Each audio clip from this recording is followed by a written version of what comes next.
Hello? Is it me you're looking for? I can see it in your eyes. I can see it in your smile. You're all I've ever wanted. Hello everybody, welcome to the stream. It's your boy, Owo Boy. It's me, your dad. I'm not your dad. Stop trying to say I'm your dad. You know how many people message me on Discord and Twitter saying, hi dad, I'm not your dad. Please, stop. It's scaring me. Hello everybody and welcome to the stream. My name's Override and today we're going to do possibly the last Destiny 2 stream for a little while. Why? Because Destiny does get a bit grindy. It do be like that. It do be like that. So, it does get a bit grindy, and the DLC did come out, and I want to finish the story, and I want to finish the story while on stream. So, thought to do that. I might still do Destiny maybe once every couple of weeks, but it's not going to be a weekly thing now that the seasons are back. I'm going to be sticking to a bunch of new games, or games with DLC that are coming out. Might do some Elder Scrolls Online, because that's pretty fun. I might also be doing some more PS5 games as they come out. There's the Assassin's Creed Valhalla DLC, Ragnarok, as well as the crossover with Assassin's Creed Odyssey that's coming out, so I'm going to be doing that. Lots of stuff. Lots of stuff. Lots of fun hootenannies.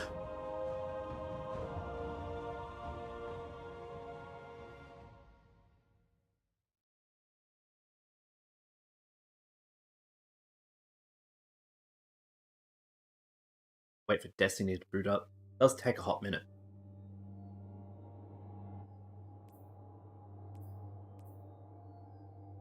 One-two punch trait is disabled, okay.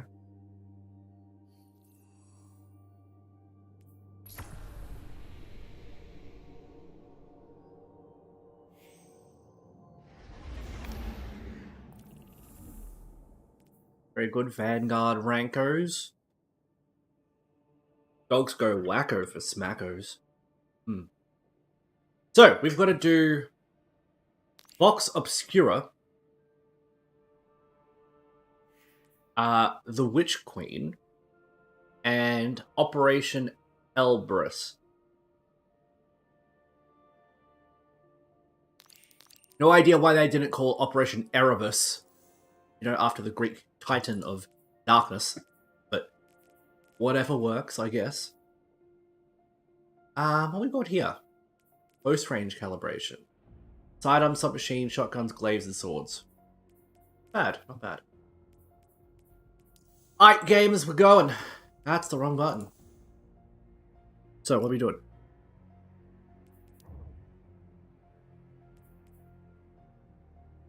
Right. This has a level recommendation of 90. So I am severely underleveled for this particular mission. So I'm going to do the seasonal quest so I can level up. And then I might do some other stuff so I can level up. And then I'll do Witch Queen. So I do need to up my power level.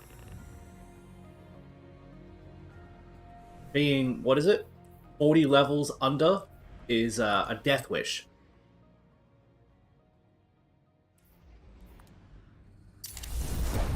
Might need to make a stop at the tower to pick up some more upgrade modules as well.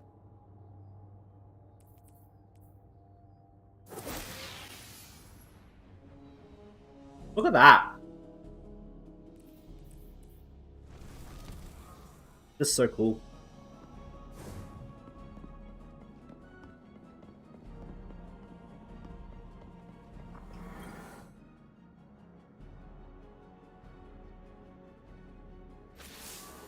Good, you're here.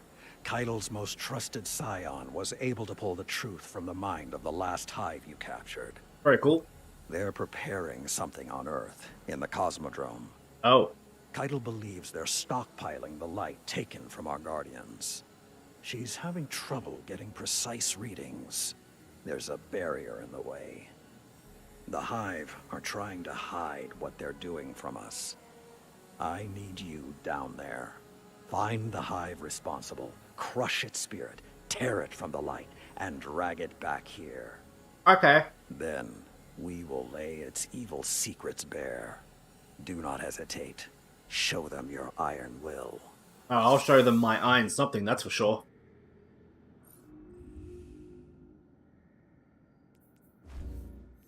Okey-dokey.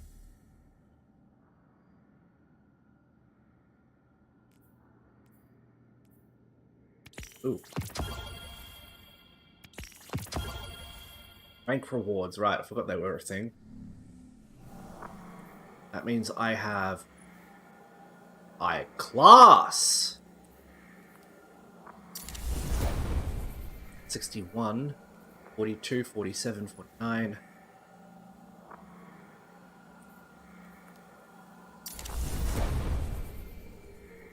Very good.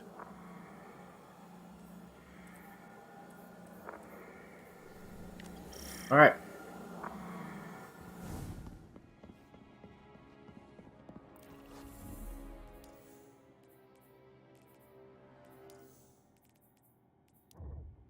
Psyops Battleground. Oh, what? Psyops Battleground in the Cosmodrome. Fun.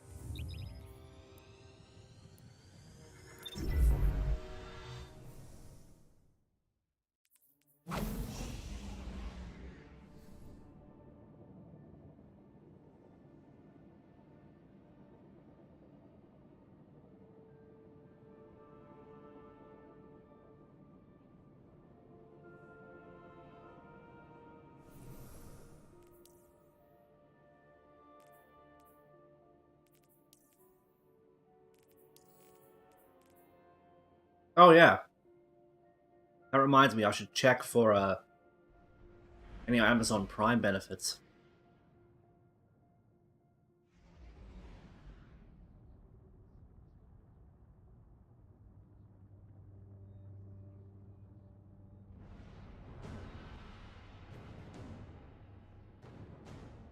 Nothing. Our previous subjects were unable to provide a full view of Lucent Hive activities. We need more. Maybe we need more persuasive methods. Analyzing the Hive for intelligence they don't have is useless. Empress Keitel is right. Get in there and secure another Hive Lieutenant Guardian. Don't know what this does.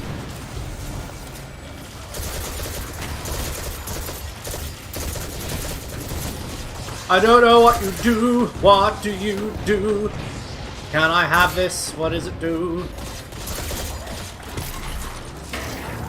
Oh. Oh.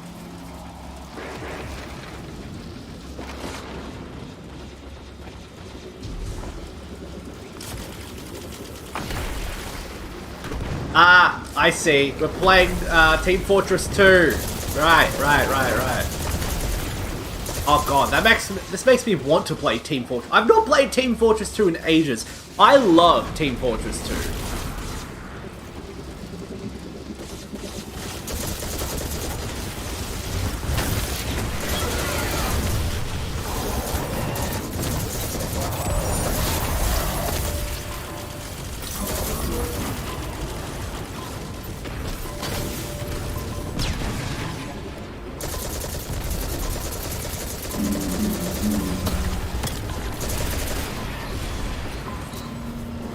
Oi!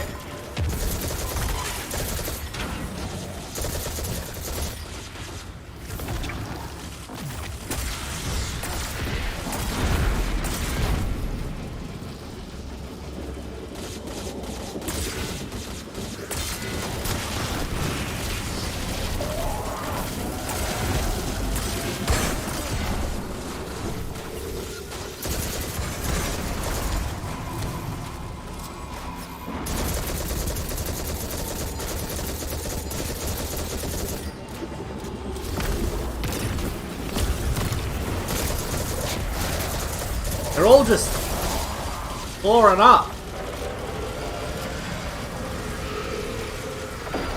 Oh, I think we're getting there.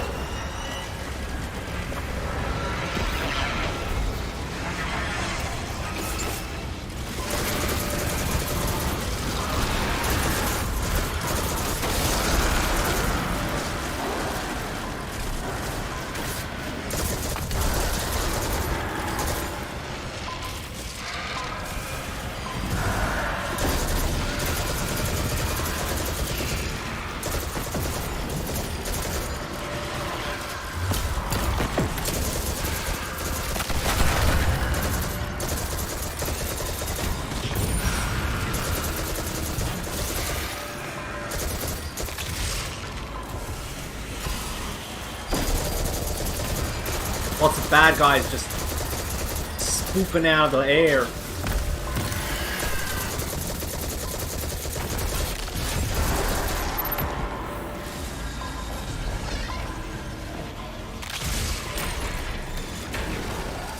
Let's go!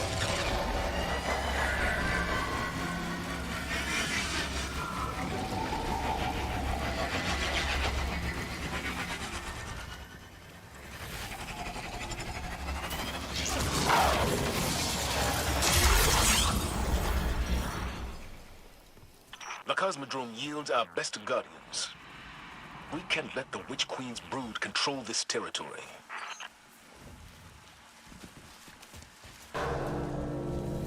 Looks like the Scion's intel was good. This is the storage facility they reported. Those containers, they're filled with stolen light. Well, they're just stealing our light now, aren't they? The bastards.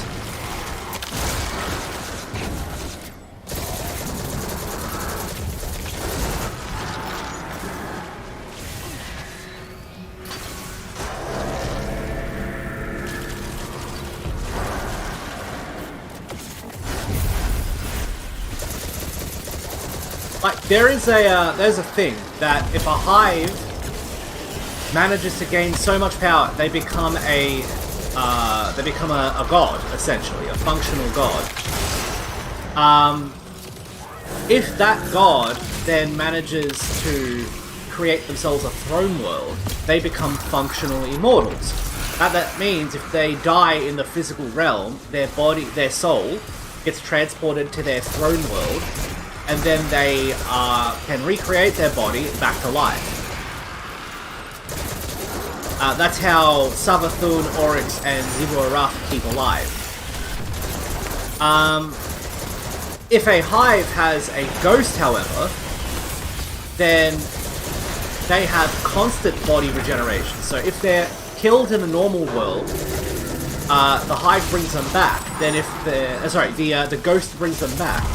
And then if the ghosts are destroyed, then they die. They get sent to the Ascendant Realm, where they're again just brought back after they recreate their own body.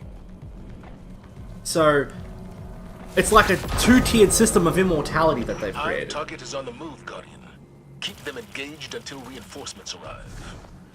Once Kaido's Psi operatives send you into the mindscape, unleash hell. Whatever they're planning, destroying their light battery should stop it. There's no need to take them alive. That's not your call to make. Stick to the plan.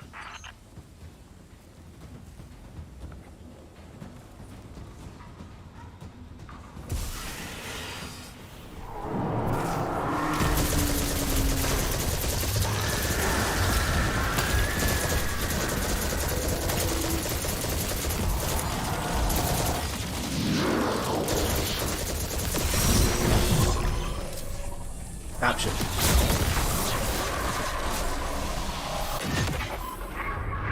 This is the Mindscape, Guardian. It's a mental projection built by Quantum my Mare, welcome to the scions. stream. Sever That is the Witch interesting. Queen's That got very connection to this introductory myself. hive. I quite What enjoy it. escapes? I love me some good Destiny.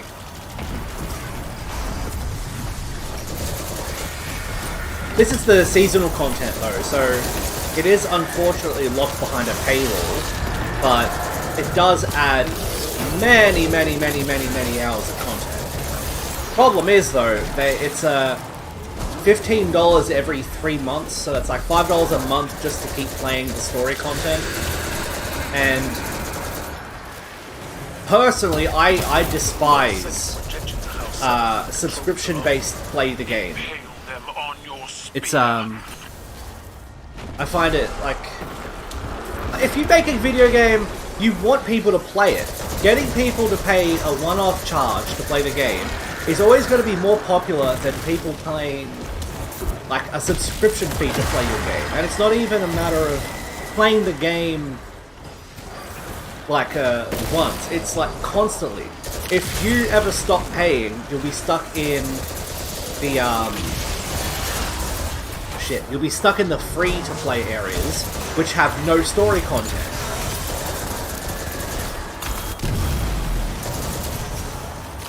And I get if they were making a single-player game, but this is a multiplayer game. If at any point they decide to stop developing this game, they could shut down the servers, and then all that money you spent on playing the game just went down the drain, because now the game's unplayable. It's known as the Banished Card. Oh, very cool! Yeah, I've seen your reviews. Very, very cool. Thank you very much.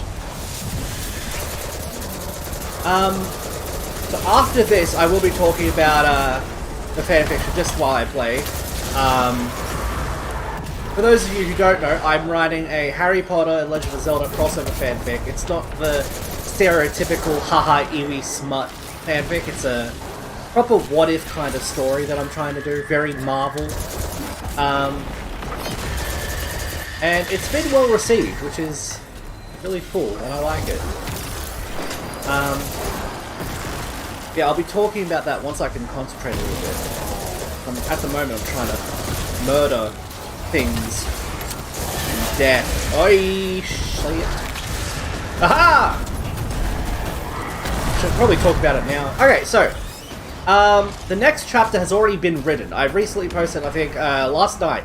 Last night I posted the most recent chapter that's currently up, but the next chapter has already been written, baited, reviewed, and ready to go. But I'm gonna wait. I'm gonna wait a bit. I'm gonna keep that chapter in hold, and then begin on the next chapter, which is chapter 10. I still don't understand why the Lucent Hive are stockpiling light when they've already got it. Chapter 10 Maybe is I should going take to a be closer look fun. instead of I just need to work scraping your out. skulls for clues. Oh.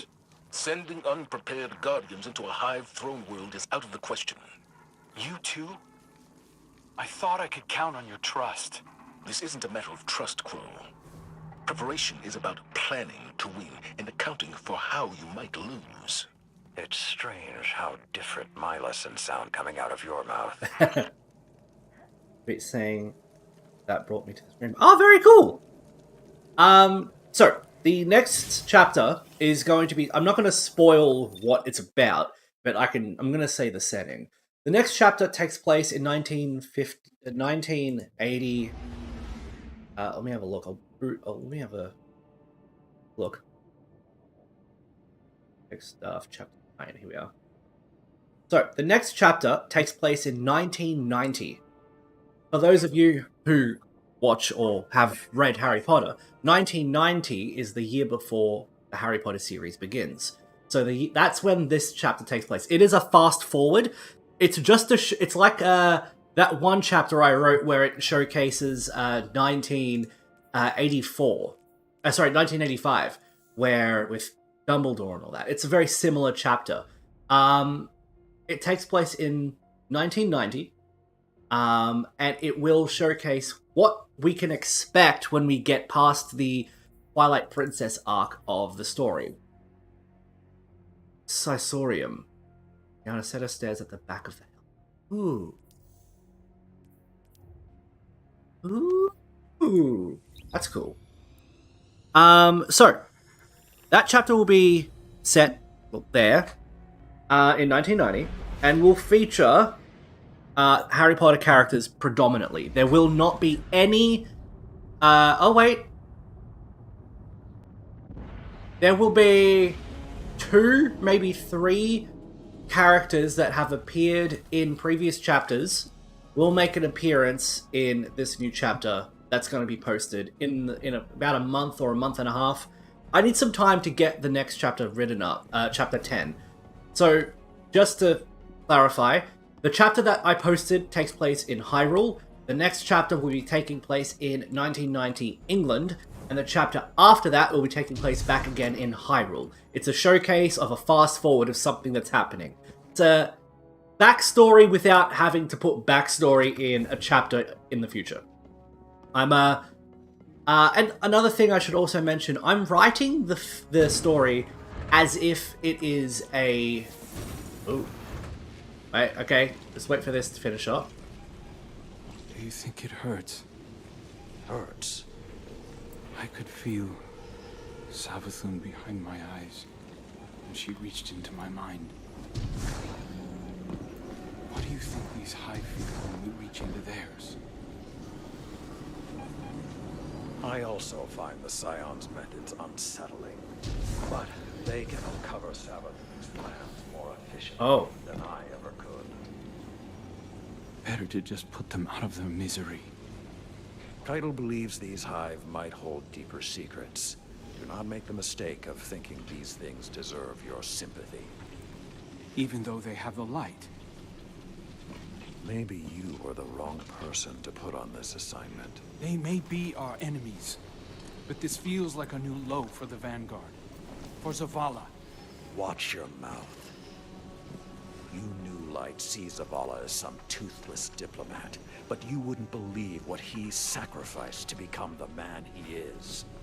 Someone who will make the hard choice, and make sure his people understand why. And I can't wait to hear the speech about all this. You want a speech? Today the Vanguard did what had to be done. Mercy prevailed. Speech over. Say it a little louder. I don't think this guy could hear you. This doesn't look like mercy to me. Then you're not looking hard enough. I mean, they're free from Savathun, so... Oh, what's happening? What's happening? Cutscene! Cutscene! Long ago, even before there was a last city, I was deep on patrol in the old forest when a local villager sought me out. They asked me to catch a thief. I told them the Iron Lords were no mercenaries, but I saw their pride as well as their poverty. When they offered me a loaf of black bread instead of coin, I agreed. Just before sunrise, I caught my thief. A young girl, stealing what she could carry. Food when she could find it, coin when she couldn't, weapons to protect what she had taken. Oh. There was no fear in her eyes. She said the bandits in the forest ordered her to steal in exchange for protection. The penalty for theft in those times was death. Instead, I pulled the crest from around my neck and pressed it into her hands. I told her the wolves would protect her. In a settlement rich with stolen supplies, I found the bandits and cut them down. 38 lives to spare one. And for a time, I believed that was mercy.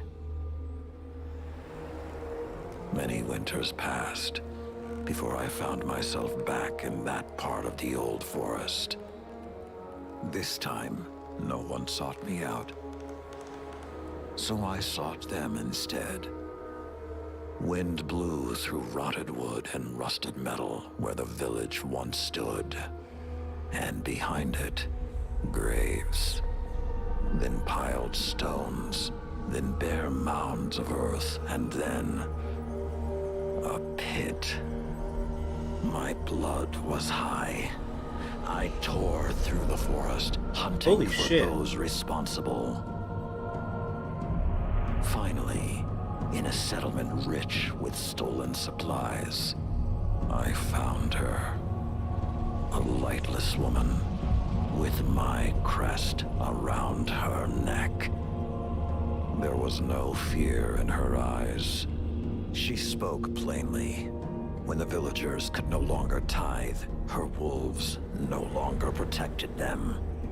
She bled them dry, and when they had no more to give, she sent in her men, unleashed her wolves. Mercy to an enemy cannot come at the cost of mercy for their victims.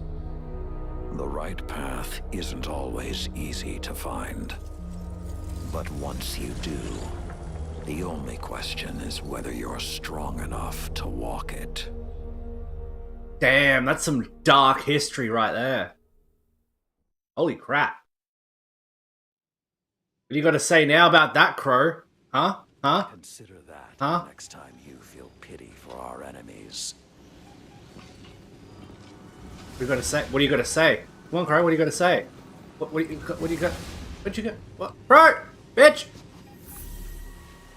Guardian, over the last year, friends and advisors within the last city have fallen victim to psychic manipulation.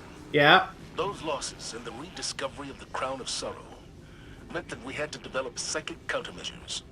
So I authorized the deployment of this containment unit developed by Kaito Scions for psychic analysis of the Hive. The machine can hold the Hive in a painless limbo, neither alive nor dead. That's cool. This allows Scion operatives to examine their minds, gleaning the information we need.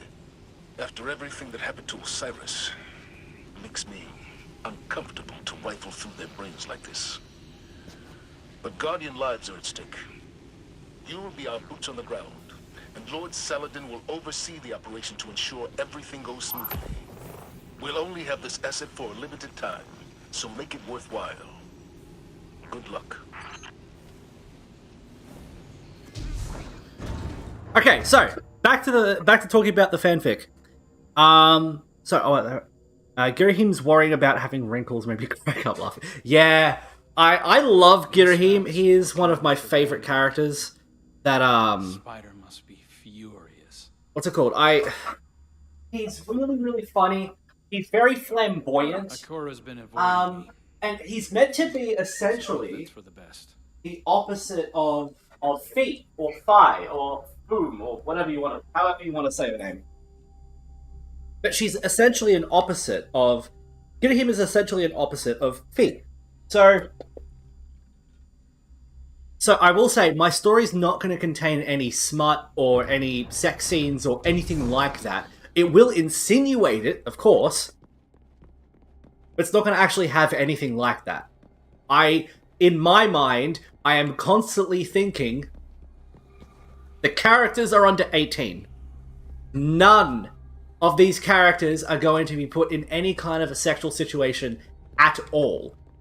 The older characters, like Girahim, and what's it called? Like Girahim and maybe some of the gods, of the Olympian gods, they'll have insinuations, but there's not going to be actually a thing there. So, I did think about pairing up Girahim with Zelda, but that wouldn't make any sense. Girahim is a sword spirit and a demon lord.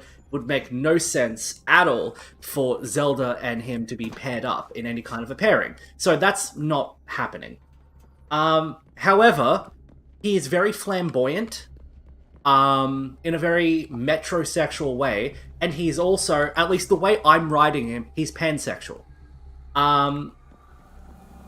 So if he does decide to go out on his own and, sex it up, it's not going to be on screen, but yeah, the option is there for anyone else's interpretation. That's there. At least for Girahim. Just for Girahim. No one else. Being so at far all. from the But yeah, so I'm writing him as a flamboyantly pansexual male. Trying to essentially take what he was like in Skyward Sword and build on that. So him being very worried about his looks, being very vain about himself.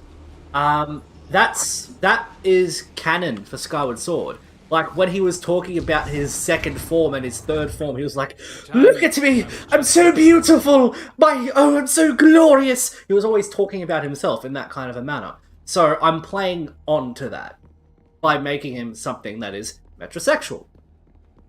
Or at least, the stereotype of a metrosexual. But yeah, he is pansexual, as far as I consider him. He won't have any on-screen smut going on. But I love him. He's my baby. He's my baby boy! I love him! So he's a main character. He's gonna be showing up in every chapter at least once, even if it's just to give Harry advice, but he's gonna be showing up at least once, along with Melanie. Melanie, Harry, and Girahim at least once in every chapter where Harry is the main focus of the chapter. You might have seen, like, in the chapter with Dumbledore, he was not focused at all, so he wasn't mentioned. And in the next chapter, so in chapter 9, which is titled In Bad Faith, Harry is not the main focus of the chapter, although he is heavily referenced in the chapter. Also, another thing before the cutscene, I'm writing these chapters as if I'm writing for a TV show. So, he has captured my heart in this point as well as a character. Yes, I love him. I'm writing this as if I was writing a TV show. So every chapter would have a story with a problem that needs to be solved, and then that problem is solved by the end of the chapter. And at the very end, or at the very start, or even mixed in between, the chapters will also contain something in the overarching story that's important. Gather intel by completing missions in the Throne World. Okay. Go to the Throne World. So, Girahim... so the chapters are written as if I'm writing a TV show, and honestly, when I finish this, I wish to be able to turn it into an animated web series. Voice acted and everything. Marvel's What If series, the animated series on Disney Plus, that kind of animation I think would work well for what I have planned. But that's in the far future. Me and my friend who reviews the chapters before I post them, I worked out yesterday that I'm by the planning, because I've got the entire story completely finished in my head. I know what happens. I know what happens at the end, what happens at the beginning. I know who dies, who's not dying, how many time travel shenanigans are going to be showing up. But I have the entire story done in my head, and I've got a giant. Let me show you. I'm gonna show you guys. I'm gonna show you guys.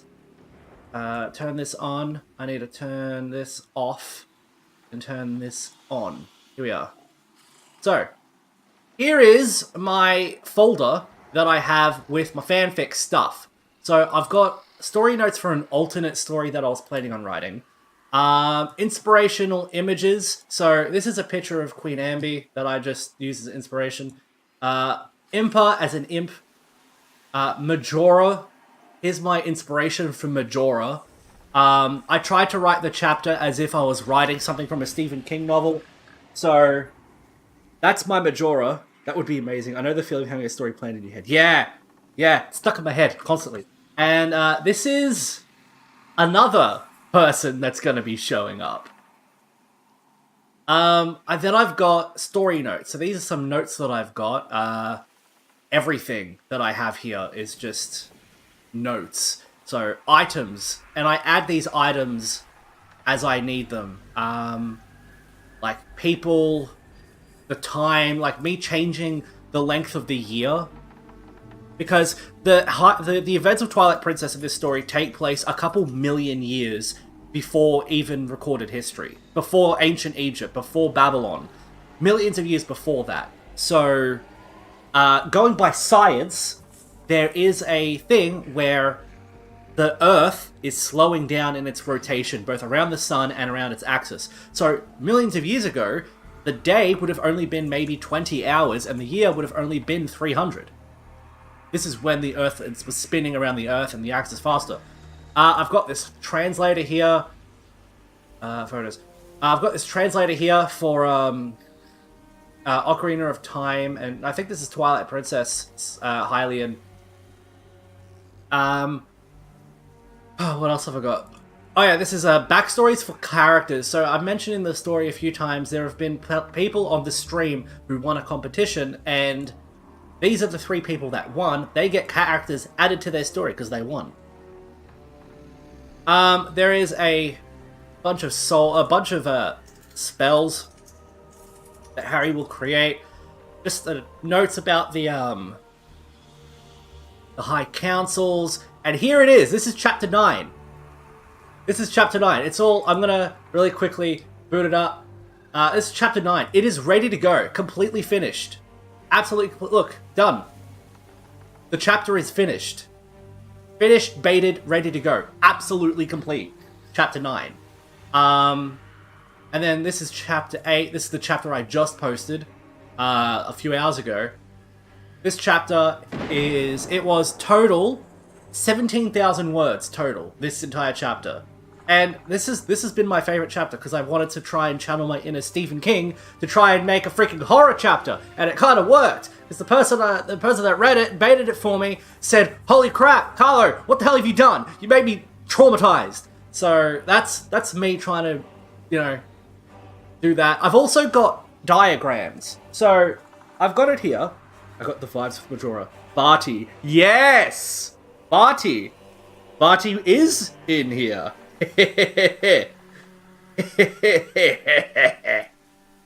Vati will be making an appearance. A lot of characters from the past will be making appearances. So I'll try and explain it in a more simpler way. Harry's soul is Hylian, created at the time before Hylia dropped down and became mortal. That instance, the last of her power, she created the last Hylian soul that would ever be created. Every other soul is just in a cycle of resurrection.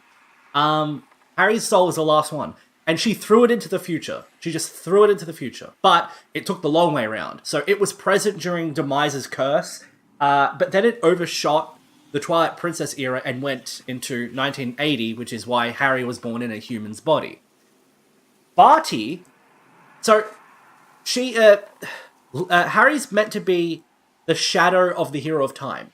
The shadow of the hero's soul. The darkness to mirror the Twilight hero's light. That's his role in life. His destiny. And what I've done is, essentially, to make sure that is true... have you posted now? Yeah. To essentially make that truth... Harry still needs to go through all the trials that Link has in the past. So I've actually hinted. Let me show you guys.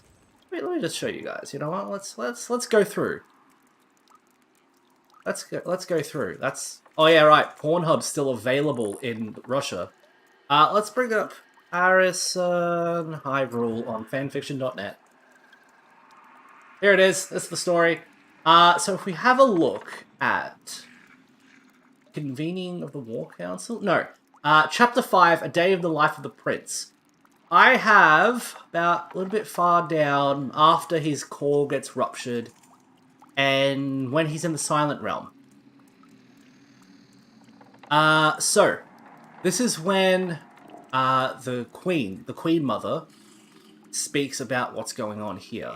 Now, if you're going to be coming, there's a few rules. Don't attempt to bring here. Don't attack the suits of armor.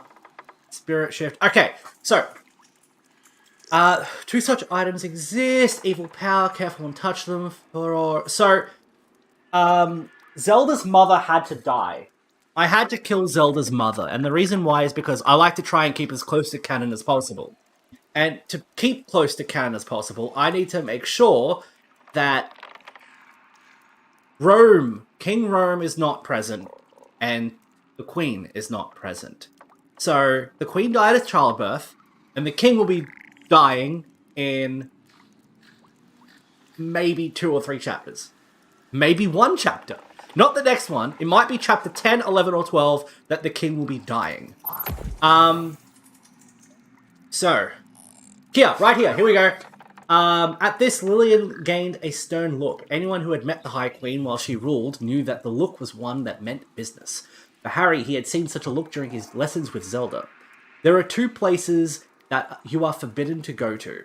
If you travel to where the Master Sword is normally kept while in the Silent Realm, you will instead find another sword. This sword was placed here long before she ruled Hyrule. It, and the pedestal is embedded in, act as a seal for a vengeful god. This god is powerful and very dangerous, and if given the chance, he will kill you.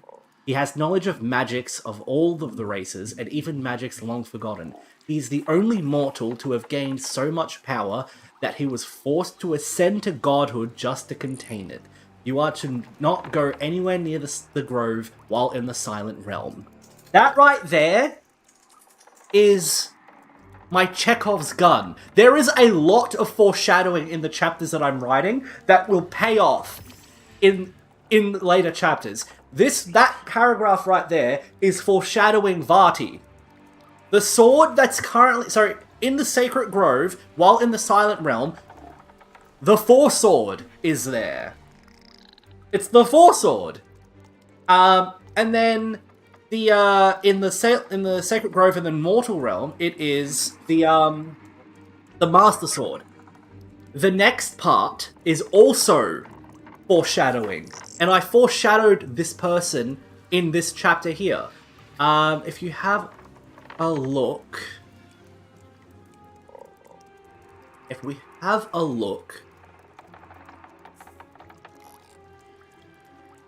here. No, wait. Where are we?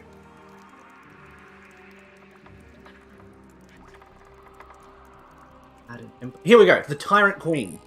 Around 2,000 years ago, the tyrant, damned be her name, rose to power after the assassination of her mother, the Princess of the Damned One. The following 10 pages were blacked out, removing any way of identifying what had been previously written. There was, however, 2 lines of text left free of censorship at the end of the chapter. It was believed that the tyrant, damned be her name, was executed by her royal guards on the eve of her daughter's 6th birthday. The execution chamber was searched and no body was found. Although the guards responsible for the tyrant's damned be her name's death, they were executed for treason, they will always be remembered as the heroes who stopped the tyrant. Her supposed death is what brought peace between the Hylians and the Gerudo, whom the tyrant, damned be her name, had ruthlessly hunted in her quest for vengeance to near extinction. That there is also foreshadowing. That is also foreshadowing another villain, another bad guy, and you guys are going to be flipping your shit. This character, however, will not make an appearance until 6th year of Harry Potter. So, we're looking maybe 50 chapters from now. It's going to be a long time before this pays off, but when it does, the Tyrant Queen, damned be your name, also makes me laugh. Yeah, so, I know who this is, and this person is going to flip people's shit, I promise you. I want to tell you. I want to tell you who it is, but I'm not going to. I can't. Because if I do, I'm going to be spoiling it. But that person is... I'll give you a clue, right? They existed as someone in Hyrule's past who ruthlessly killed the Gerudo and is responsible for there being almost no Gerudo in the Twilight Princess era. She was a queen who once served as a princess, and she was killed in Hyrule Castle. I'm not telling you who she is, but there are your clues. Alright? There are your clues for the Tyrant Queen. But,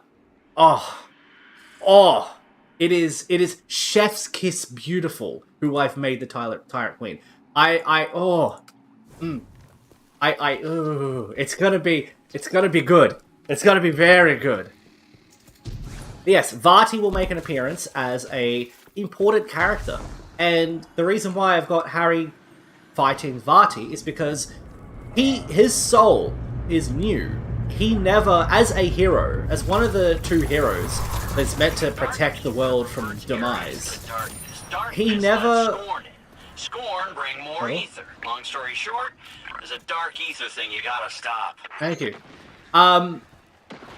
Harry never fought evil. His soul has never been trialed.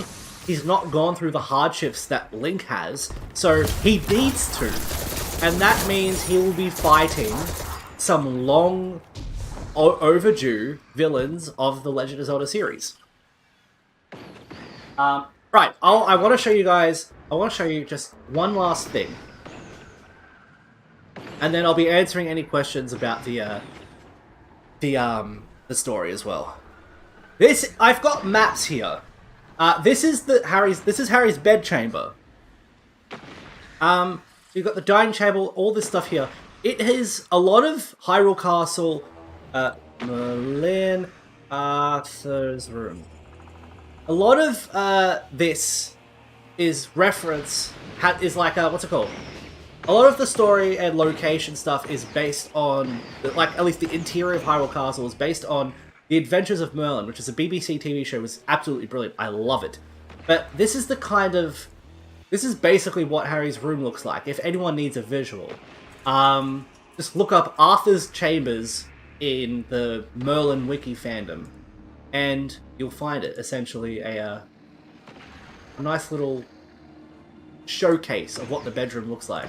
So, like, the desk with the window and the drapes, the front door made out of wood, there is the archway. There's this archway here that leads between the rooms. Where is it? There's a better photo I saw. Here we are. So, a double archway separating the main receiving area from the bedroom and bathroom at the back. His soul has not gone through the trials that strengthen Link's soul being new. Yeah, that's essentially it. Yeah, this is the kind of, that's the kind of thing that Harry has as a bedroom here. Hyrule Castle as well is also the same castle from Breath of the Wild, so just place that there and we should be good. Oh, give me one quick second. My phone is looking. I'll be right back.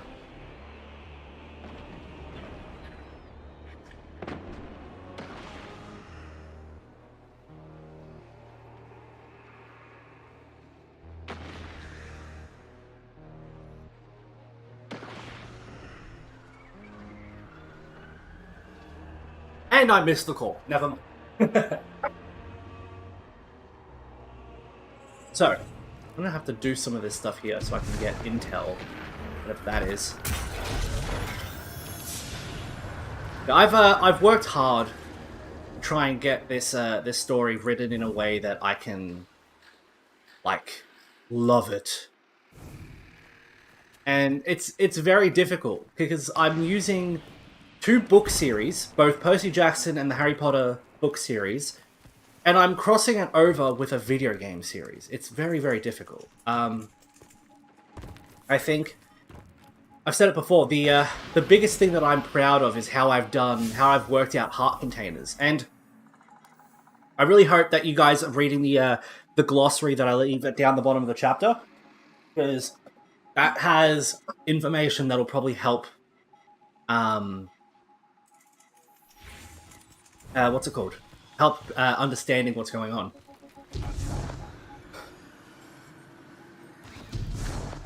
Right, have I got anything to level up with? That's 60. That's 61, so that's useless. 49, 58. That's good. Monty Me, very good. 52 to 63 is good.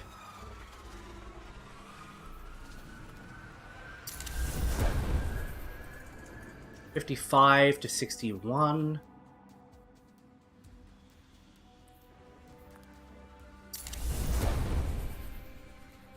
think that's everything for now.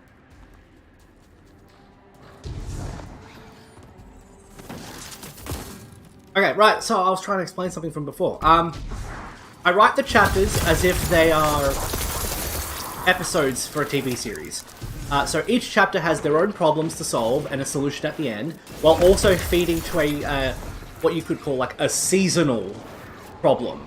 And the season will end at a big finale. So if you were watching this as a TV show or an animated web series, Majora, the chapter that I posted today, would be the end of Season 1. The resolution of Majora. So if you want to call it something, call it Harrison Hyrule, the Majora arc. So, Majora arc is now finished. The next arc will be this, the Lolian War. So, the end of Season 2 is going to take place with the end of the Lolian War, with Hilda Lorul bringing peace, the death of the Emperor of Lorul, and a peaceful resolution to the war between Lorul and Hyrule. Alright, so I've got one more map I want to show off. Now, before I wrote the story, I needed to try and make the world make sense, because I'm including everything. Like, I'm going fully Super Smash Brothers Brawl. So, no, Super Smash Ultimate on this thing. So, I've got the bedroom, right? I've got the map of the bedroom, and I needed to make this in order to have a visualization for myself, to visualize it for myself. But I also have a map here. This is on my memes folder. I've got a map here of the realms. And yes, I actually went and have a... This is one of my original inspirational photos for Girahim, but I had to change that because it's a bit too creepy. This is my current inspiration for Midna, and my current inspiration for Hilda Lorul. Also got Vati. I love me some Vati. Like, oh. I'm straight, but if I had a hall pass, Vati, straight up. This was the original idea for Harry's armor, but it's not happening. That's not happening. This is the kind of anime style that I would want for a web series, in this kind of drawing style, and I found that years ago. Where are you? Where is the map? Right. This is Ganondorf and Ganondorf. That's the memes. Alright. Here's the really cool Girahim. Full power Girahim art. I'm not straight, but yes to party. Here's Girahim. Oh. Here we go. So this is a dragon. This is a Twilight-style dragon. I'll just give you that, there's a reason I have this. But here is my map of the world, and I had to make this. I had to make it so it makes sense, and it took me a few hours to map out the entire realms of my worlds that I've created. So I'm gonna zoom in, and we'll take it to the. So this is the mortal realm. In the chapters, at the beginning of each chapter, and like throughout the chapters, you'll see these little cues that say the location of where we are. So, for example here, late evening, Princess Zelda's chambers, Royal Wing, Hyrule Castle, Hyrule proper, mortal realm. This is an exact location building up back to where you are. So, the time you are, the exact location, the rough location, the area, the country, and the realm that you're in. And you'll find that I do the same thing for the Silent Realm as well. So, time, exact location, rough location, general area, country, realm. And this will continue on everywhere, throughout the entire series, constantly, consistently. Like, even, this is the part where I've got Link. Yes, Link. Night. So, time, exact location. Now, there wasn't a house. They're not in a house, so I didn't do rough location. But I did general location. Ordon province, the country, and the realm as well there. So, this is the mortal realm. The big green circle in the middle is Hyrule. That's Hyrule, Hyrule proper, all that kind of stuff. The little blue circle is Skyloft. Skyloft is still in the sky. It is the Wind Temple in Twilight Princess, but Skyloft is still in the sky. So, south of south of Hyrule is Hytopia, the location for the Triforce Heroes game. West of Hyrule is the Ocean King Sea. That's the location of the Phantom Hourglass game. West of that is the Unsettled Lands, New Hyrule, the location of Hyrule in Spirit Tracks. Now, because in this timeline, they didn't flood Hyrule, the Unsettled Lands is actually indeed just unsettled. It is on the reverse side of the globe and has no civilizations on there. It's it's empty. There's animals and stuff, but there's no life there apart from that. North of Hyrule is Labrina, which is the location of where the Oracle of Ages game is set in. And just east of that is Holodrum, which is the location of the Oracle of Seasons game. Oracle of Ages and Oracle Seasons were released on the Game Boy Color, and they are a pair game. They're sister countries together. Underneath Holodrum is the subterranean city of Subrosia. Now, here's where things get a bit complicated. Connecting by magical pathways is the Minish Realm.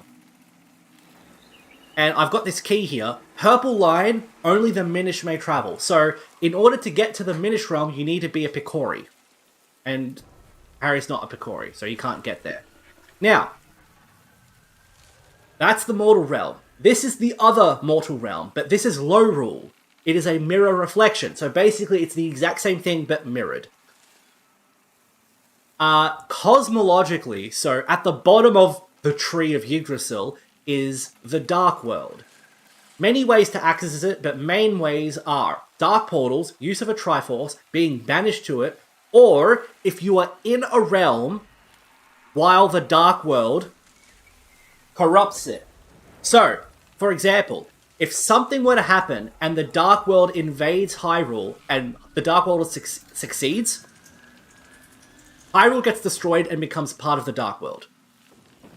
Dark monsters exist here. This becomes Ganondorf's realm, and it's the place where Demise was corrupted. So, in the first chapter of the story, Demise is the brother to the Golden Goddesses, and he was corrupted because he went into the Dark World too much. Between the realms is the Void, and that's pointless to talk about at the moment. In the middle of Hyrule and Lorule is Termina, which is limbo. It's a limbo between the afterlife and the mortal realms. Then from Termina you can get into Heavens, which is where you go if you die and you're good. Now, each of the mortal realms, both Lorule and Hyrule, have a sacred realm. So when Harry is in Hyrule and he goes into the Silent Realm, he ends up in the Sacred Realm, because the Silent Realm is just another name for the Sacred Realm. And then, if he was in Lorule, he would go to Lorule's Sacred Realm. Same deal. Above that, and at the top of the tree, is the Nebula of Creation, which is where the Golden Goddesses live. So, the Golden Goddesses live in the Nebula of Creation, and that's how that happens. And yeah, there's my world that I've created.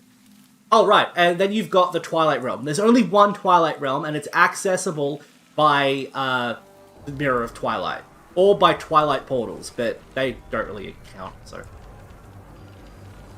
So, yeah, that's the world that I've created. I've got lots of this folder filled up quite quickly with inspiration and memes. And memes. Lots and lots of memes. This was so I have hinted it at before. The Master Sword is going to have another form of it called the Servant Blade.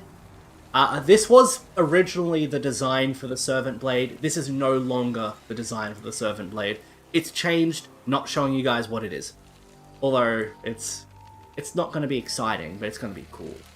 And then I've just got like a bunch of memes, Unus Annus and Yu-Gi-Oh! And Serval memes, and just memes, and you know, the King of Balls, and alright, I made Unus Annus into a movie trailer. That was fun. Alright, yeah. Another thing of Vati. Vati, god of winds.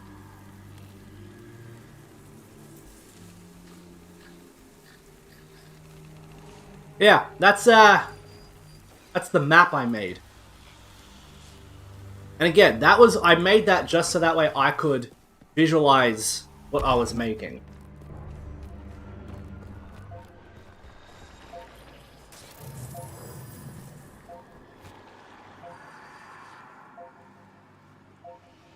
I've worked hard to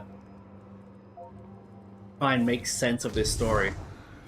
Eventually, it's going to get more complicated because what I have to do, and I've got to do it to make sense. Eventually, when Harry goes back to the 1990s and goes through Hogwarts and all that, Hyrule would be inaccessible. I'll say it's inaccessible permanently from that point onwards. And to replace that, I've added the Percy Jackson series. And the reason I was asked, why did I include the Percy Jackson series in this story? It's because I needed to balance out Harry's power. I've made him, and this is something my beta continuously complains about, I've made him very powerful. Like, when he, from the beginning of Twilight Princess, he's going to be powerful. He needs to be powerful. He has to be as powerful as Link is, but as a prince, he's going to be more entitled. He's going to be more, more egotistic. He's going to have a lot of things handed to him. That's just general princely things. So, I need him. He's going to be powerful, as powerful as Link, and having someone that powerful in the baseline Harry Potter universe, it's not good. It completely throws off the balance of the story. So, I've added the Percy Jackson series as a balance, so that way, when Hyrule is excluded and the Olympians are included in the story, there's still a challenge for Harry to have. Like, I will say now, Hylians are as close as you can get to godhood without being a god, and because of that, they are very egotistic. I've mentioned it in the story before. Hylians are egotistic, they're arrogant, and they believe themselves to be a superior race. And there's a reason for that. It's because they are a superior race. And they know it. But it's not like we are superior, bow down to us. It's we know we are superior, and because of this, we have a duty to protect you. And I explained it in the chapter as well. It's why a lot of Hylians will take on jobs as guards, as police officers, as protectors. It's because even they know that they're better than the other races. They know that they're stronger than the other races, and because of that, they have a sense of duty and a sense of righteousness that even though they can, look in a mirror for hours upon end admiring their reflection, they know that if push comes to shove, they have a duty to protect those that are weaker. So I've made Hylians arrogant and egotistical, but also incredibly noble. So Hylians are stronger than the Olympian gods. And the reason because of that is when the Golden Goddesses create the Olympian gods, well, they create chaos. In Greek mythology, chaos is the person that creates the primordials. The primordials create the giants create the titans, and the titans create the gods. So that is chaos, primordials, giants, titans, gods. That's 5 degrees of separation. So that means chaos will be as strong as Hylia. The primordials will be as strong as a Hylian. The giants and the titans will be as strong as humans, and the Olympians will be as strong as the other races. So Zora and Gerudo and Gorons and all that. So Titans are the weak of the Olympian of the Olympian Parthenon.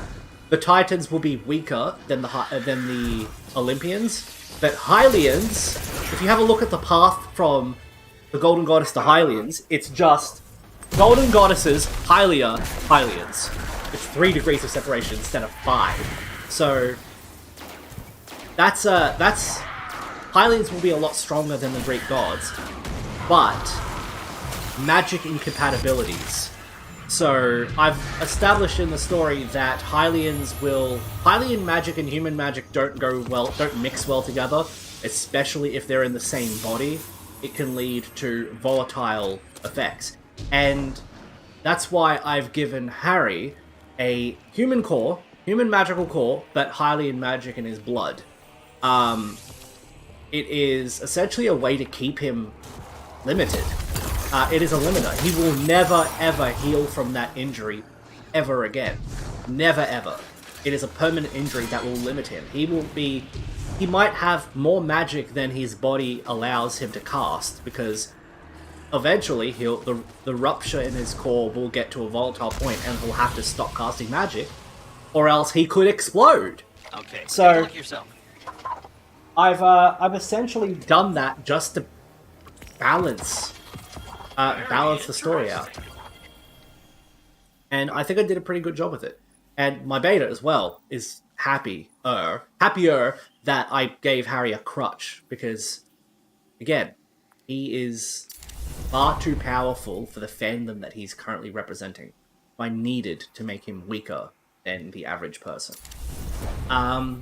As far as Link and Zelda go, Harry will be weaker, so he'll be good at swordplay, and he will be fantastic at magic. He's the kind of person that will be creating spells, and a lot of the spells that I will be creating for Harry is actually coming from a book that I have called Magnum's Tomes of Unshackled Spells, which is a Kickstarter that I backed, and it has quite a good few spells in there. So I'll be using... Wait, Veritas Boots. No, that's weak. So I'll be using that book as a guideline to giving Harry some spells that he quote-unquote created. 1465, that's 30 levels weaker than the recommended. If I claim those, I should be able to get something. Okay, yeah, let's do that.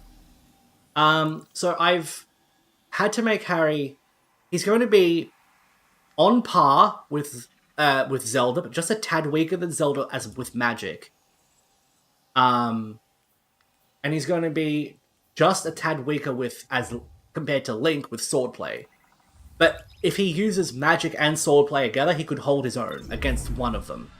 So that's where his balancing comes in. So if you want like a ranking system, the best swordsman in Hyrule is Link. The best magic person in Hyrule is Zelda, but the jack of all trades is Harry. He's a jack of all trades, but a master of none. But what's it called? What's that saying? Right, a jack of all trades, but a master of none is always superior than a master of one. So he could hold his own against Zelda if he was using swordplay and magic, and he could hold his own against Link if he was using swordplay and magic. But if both of them were to team up against him, he would not stand a chance. It would be far too much of a battle for him. He would be drained magically, and he would be tired physically. So that's how that's balancing him out for you guys. Armor. Do I want armor? I don't think I want armor. You know what I want? I want to go to Master Rahul. He's got everything. Go to Master Rahul. That's the hell I need to go to Traveler. Tower. There we go. So that's how I've balanced out Harry compared to Link and Zelda. When he goes to Hyrule, when he goes to the Harry Potter era, the Harry Potter arc, so the Hogwarts arc, we'll call it. He's going to be the most powerful person on the planet. Like, when he starts Hogwarts in year 1, he will have, I think I've said around 24 years worth of life in Hyrule. Then he gets de-aged again, and then dropped into 1986, I believe. So he will have the physical body of a 9-year-old again, but the mental age of someone who's gone through 2 wars and is also magically trained by the greatest of the great. Hello, Guardian. So when he goes back to Hogwarts, he will be the most powerful person in the world, as far as raw talent goes. His power, as far as swordplay goes, will be matched by sons and daughters of Ares and what's her name, Athena, because they're the gods of war and battle strategy. But he can easily defeat them. And as far as magic goes, he has Hylian magic, which is as close to divine as you can get without being divine. But it'll still be limited and restricted by his broken core, for one, and the fact that Hyrule is gone by that point. And there's going to be a lot of... Ooh, no engrams, okay. Bye. And there's going to be a bunch of limiting because of what's it called? Hylians take their magic from Hyrule. With Hyrule gone, Harry's power will be significantly weakened. Especially because censored, I'm not telling you. There's something happening in the chapters, and every chapter, the last few chapters, I've mentioned it. I don't think anyone's picked it up yet, but it is being mentioned in the chapters what's going on with Harry, and you guys will find out in the chapter, in the story itself, at maybe chapter 11 or 12, maybe 13. I decide to push it back a little bit. Yeah, lots of things are happening. Yeah, season 1 of Harrison Hyrule, the fanfic, is complete, and it ends with Majora being sealed away once again. Season 2 begins with the chapter 9, which is called In Bad Faith, and it'll take place in 1990, where Harry is not the focus of the chapter. Also, one last thing to note before I take questions. To remake Volander. No. We need new solutions. From chapter 7 onwards, the title of the chapter appears in the chapter itself, like someone says the chapter's title. In the most recent chapter, which is called... what is it called again? In chapter 8, A Terrible Fate, it is said at the end of the chapter, just before Link shows up, by the Happy Mask Salesman. Also, I'll read that part out. With that, Harry stepped outside and fell back into the protection of the Guardians, who led him to the safety of Hyrule Castle. In the store, the salesman's smile dropped and gained a reflective and forlorn look. The goddesses have given you such a hard duty to perform, Harry. Such darkness will be in your life. Oh, my poor dear prince, he lamented. You've been met with a terrible fate, haven't you? And that's that chapter. That's the chapter's title there. The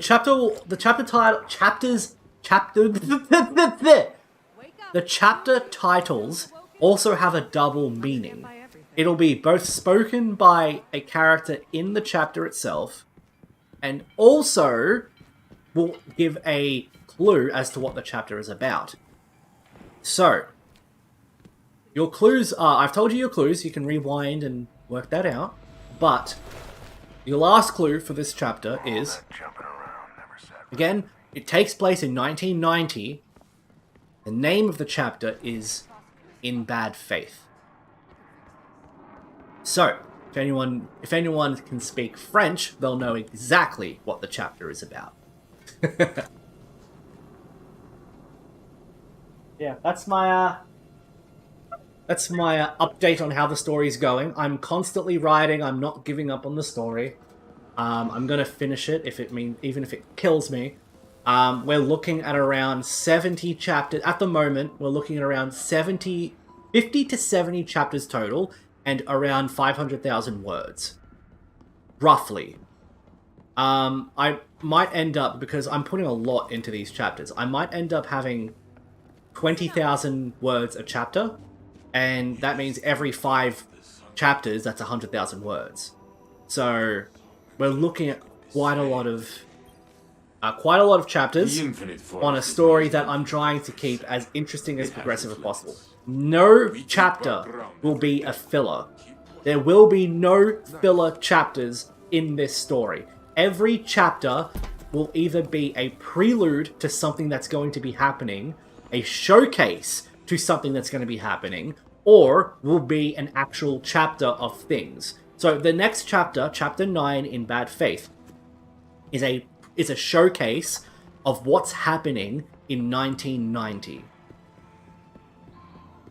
So, Harry gets back in 1987, I think. I've not decided when he gets back, but he gets back in the 80s. And this chapter takes place in 1990. Keep that in mind. The next chapter will be uploaded in about a month and a half.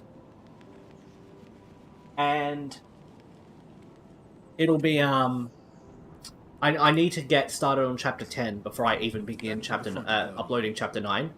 I need to work out where I want to go with it. Because there's still quite a few things I need to do. I need to craft... let me have a look. I've wrote it to my friend, a little bit of a timeline here.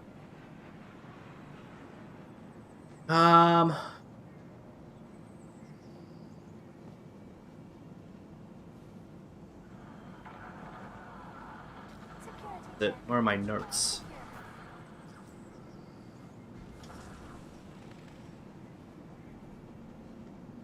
Okay, so Harry will be learning on how to create the magical masks that the Happy Mask Salesman has. Those masks are the masks from Majora's Mask. It is not the Majora's Mask, but it's essentially masks. So I need that. As part of a chapter with some kind of a training simulation. Then the death of Rome. That's not a spoiler. He needs to die. I've mentioned that previously in chapters. Then the secret thing that Rome is going to do to Harry. Harry and Link meeting up is a chapter. The crafting of the Servant's Blade is a chapter. The Peace with Hyrule and a time travel shenanigan is a chapter. So, if we have a look, that's one... that's 1, 2, 3, 4, 5. 5 chapters before the beginning of Twilight Princess. Roughly. That's basically where I'm standing at the moment. It might be more, it might be less, but that's currently where we're looking at as far as the timeline goes. So, Twilight Princess will begin. And what I mean by Twilight Princess, I mean Zant walking into the throne room. That event will happen in around 5 chapters. Roughly.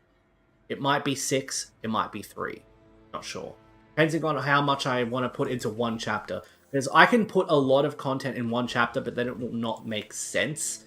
But yeah, that's where we're currently looking at as far as stuff goes for now. Now, there's this here. What's the requirement of this? 1550? Shit!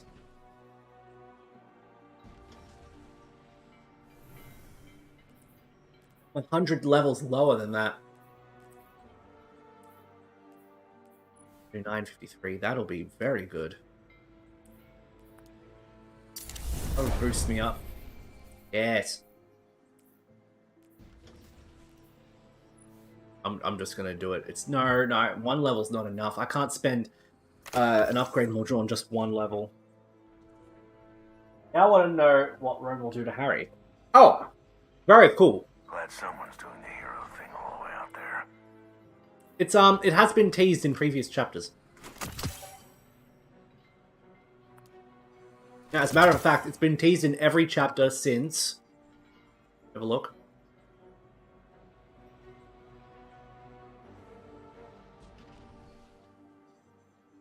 It has been teased in every chapter since Chapter 5, Labrina, the Home of Ages. Or Chapter 6. Yeah, it's been teased in every chapter since Chapter 6. So Chapter 6, Chapter 7, Chapter 8. It won't appear in Chapter 9, and it will appear in Chapter 10. What's going on Twitter? Oh, yeah. Yeah, it's made an appearance in every chapter since Chapter 6. An appearance or a mention. You guys want an exact... Prime piece of Like, the exact mention. It's in the first block of Chapter 1. Like, just before the time jump to the Labrina seaport.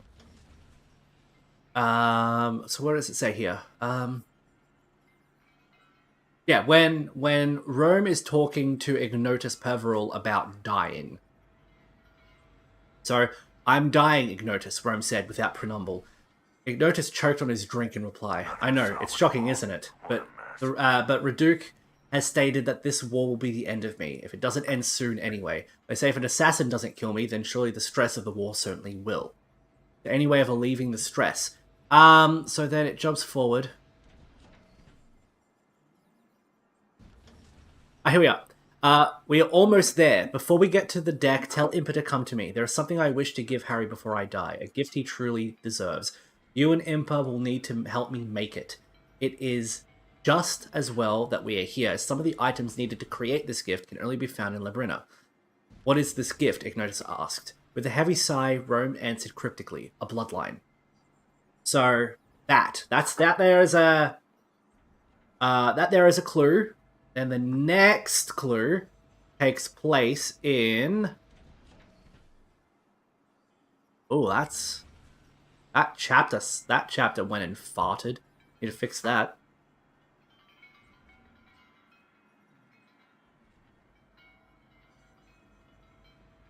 Okay, the next time it appears, it's in the next chapter, Chapter 7. You wish to speak to me, sire, Ignotus asked, closing the door behind himself. Indeed, Rome waved his hand at the door, locking it and throwing up a silencing ward. Did you get what I asked? Rome asked. Ignotus pulled out a moderately sized pouch and reached into it. He pulled out a vial of glowing green sap, a vial of red dust, and a small round seed. Mystery seed extract, powdered red maple potion, and a dwarf muku tree seed. Ignotus placed them on the desk before the king. Perfect. Good work, Guardian. These will do nicely. That there is, again, another clue. I have to reread the whole story again. Well, if you really wanted to, you could. And I recommend you do. I think... So there was a part... So I wrote chapter... I didn't write chapter 1. The prologue, I did not write that at all. Did not write a single word of chapter 1 at all. A friend of mine wrote it for me. The original idea, because I was at university the time I started wanting to write this story, the original idea was I would give him the plot for the chapter. He would then write the story, I would review it and then post it on fanfiction.net. But instead, he started university, so he couldn't do it. So he wrote chapter 1 for me, the prologue. They who create the creators. And then I wrote from Divine Interference onwards. So, Chapter 1, They Who Create the Creators. Chapter 2, Divine Interference. Chapter 3, The Greater Good. Those 3 chapters were written in the same week. Roughly. Chapter 4, which is the convening of a war council, that was wrote over the course of a month. So, if you want to read the story again, you can, and you don't normally hear an author saying, go ahead, read the story. You don't hear an author say, skip some chapters. You would normally hear them say, read this part of the story because that's where the stuff happens. No, you would hear them say, like, read the whole thing. But from my perspective, as someone who's read this story like 1,000 times just so I can backtrack and make sure everything is smooth, if you wanted to, you could skip chapter 1 and 2. Just completely skip, because they don't really offer anything new to the story. Chapter 1 is basically a showcase of what the Golden Goddesses are thinking at the time, and it also sets up some events that won't be mentioned for another few chapters. Chapter 2 is essentially a chapter of just how Harry and Melanie met, and how Harry got to Hyrule in the first place. That, again, you can probably skip that. It's not, as like where we are now for the story, it's not very contextual. A lot of those events don't even make an appearance anymore. Chapter 3 is probably, for someone who's read the story before, Chapter 3 is probably the first important chapter. It is called For the Greater Good. That is the chapter where we see Dumbledore. So in the story, if anyone hasn't read it, the story is a bad Dumbledore story, so he's evil. That chapter there is probably where you would want to start off if you wanted to reread to try and find information. Chapter 3 onwards is probably your best bet, because For the Greater Good showcases the mindset and the manipulations that Dumbledore is willing to go through in order to get what he wants and make it done. Ooh! New shader, the royal treatment. Oh, that's sexy. I like that. Fine, that's mine. What else we got here? Amethyst Bloom. Buy this. So yeah. Dumbledore's chapter, and I did use a cliche thing of, haha, Merlin spells, and I don't like that, and even when I was writing it, I didn't like it. But I needed a way to keep Grindelwald alive, but also keep him away from current events. I need Grindelwald to stay alive. He's going to play an important part of the story. One very rare thing I don't see in a lot of fanfics is involving Grindelwald as a protagonist in the story. So, I need Grindelwald to stay alive.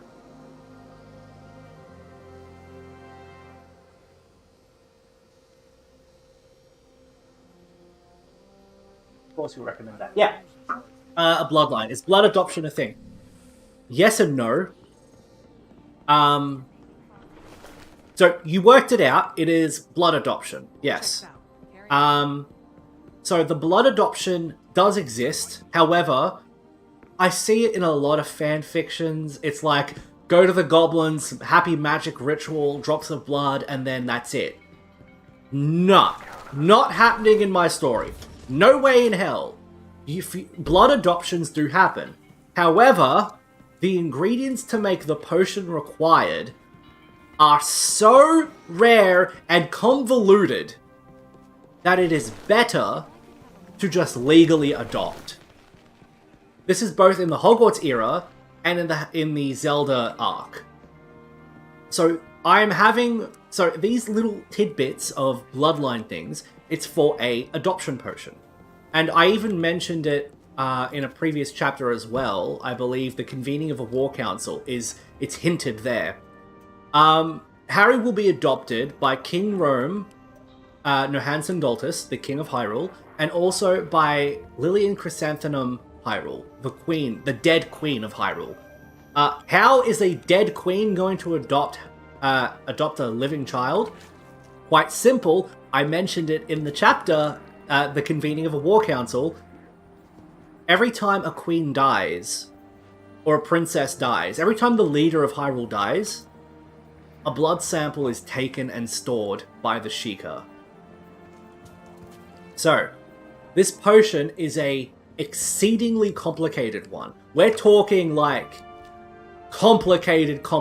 We're talking if like trigonometry and calculus had a baby. That baby of garbled mathematics would be easier than creating an adoption potion. That's how complicated adoption potions are in my fic. Don't like it how sometimes they have like, Urkadur, anyone can adopt anyone. No. You can have legal adoption or bloodline adoption, and I've made it so that way the bloodline adoption is convoluted and difficult. So, the blood adoption is a bunch of ingredients that are very rare and hard to come by unless you're a royal member of the family. And Harry will be given it. It is a perfect adoption potion, meaning Harry will be turned into a Hylian. Which, if you've read the chapter that I've posted recently, people don't like Harry. The commoners, the peasants, a bunch, like the majority of the continent hates Harry. Mainly because he is seen as a usurper. Someone, a human, who has been given this against the, against the will of the Golden Goddesses. Only Hylians are permitted to rule. That's a law that has been set down since Zelda Hylia. So I've made it so that way the people hate Harry. Despise him. They disliked him, but they tolerated him. But then when Rome got Zelda to name him as Zelda's heir, they started hating him. When he's adopted and made into a Hylian, that hate will just grow even more. Because now, not only has he usurped the crown as the heir to Hyrule, and he has now usurped a Hylian's blood. He has somehow turned from a human into a Hylian. And that, by the people's view, is sacrilege. Heresy. An affront to the goddesses themselves. Ford is going to be a good guy? Maybe. Don't know. I just said he's going to be a protagonist. He's not going to be a good guy. He could be. We don't know. At the moment, he's trapped in Germany. He can't leave. So, Grindelwald, when the people find out that Harry has been turned into a Hylian, that despisement is just going to grow. It's going to go into riots, protests. We're going full-blown wacko on this stuff here. So it's going to be a lot of bad shit happening. To Harry, especially. Eventually, he does something that I've called the Mark of Mastery, which is going to fix things. I'm not going to tell you what it is, but it's going to be epic. But once he completes this thing called the Mark of Mastery, it shows the people that he is willing to die for them, regardless of the hate. And this showcase that he is willing to die for his people, that is what the people expect of Hylians. So that's why that's from that point on, after he partakes in the Mark of Mastery, where he shows that he's willing to die to protect his people, that's when the people start to love him. That's when they start treating him like a royal prince that is with love.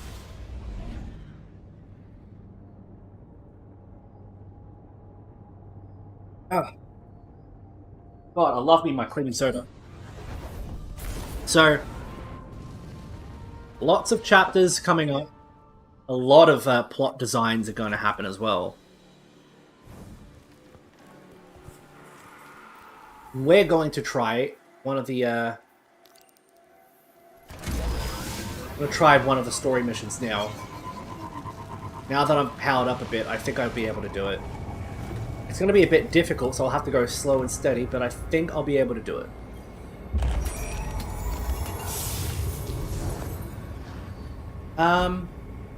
Yeah, it's going to be a very interesting few chapters coming up. There's going to be political intrigue, there's going to be love and hate, there's going to be, usurpations.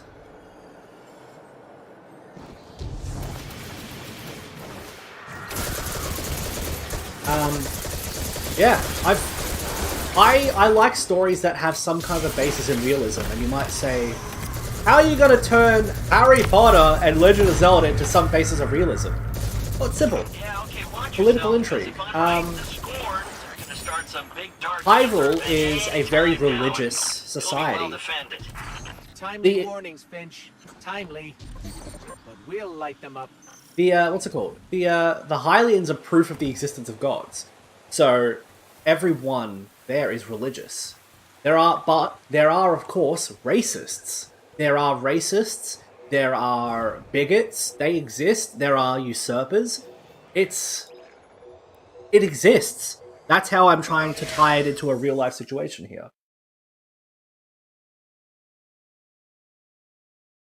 How long it takes. No, I'm gonna try and speed up my chapter writings. I write a bit every night just before bed. So that's about 2,000 words a night, roughly. Some nights, though, I just can't. We're in position. Where are we headed? Your destination lies deep within the fortress, Guardian, in the apothecary wing. There you should find a particular shard of crystal. You might recognize it from SAVATHUN's time in the custody of the Awoken. So this crystal is a piece of her former prison, which means it was likely on her when she stole the light. Yes. My source believes the events leading to her escape are intrinsically linked to the mystery before us now. This crystal could very well be the clue we've been looking for. Eris, we're in position. Where are we headed? Your destination lies deep within the fortress, Guardian, in the apothecary wing. There you should find a particular shard of crystal. You might recognize it from SAVATHUN's time in the custody of the Awoken. So this crystal is a piece of her former prison, which means it was likely on her when she stole her light. Yes. My source believes the events leading to her escape are intrinsically linked to the mystery before us now. This crystal could very well be the clue we've been looking for.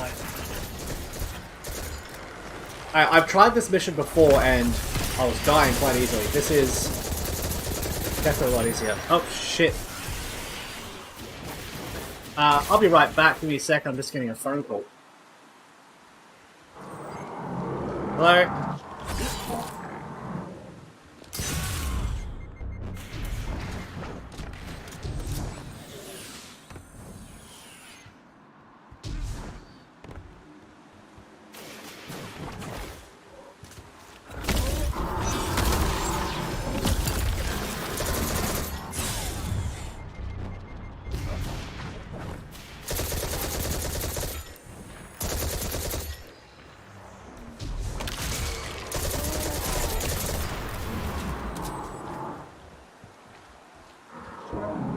I am back, guys. Sorry about that.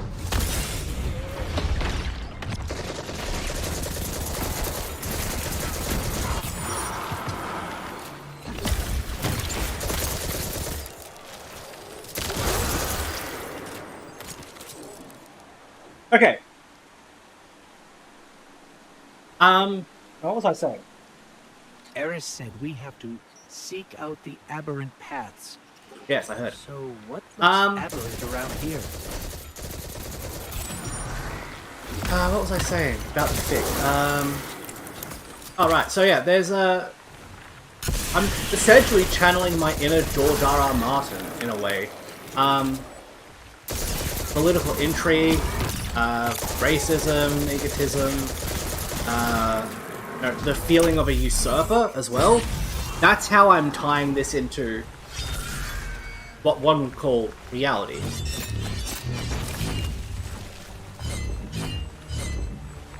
Hey, there's no lock on the sword.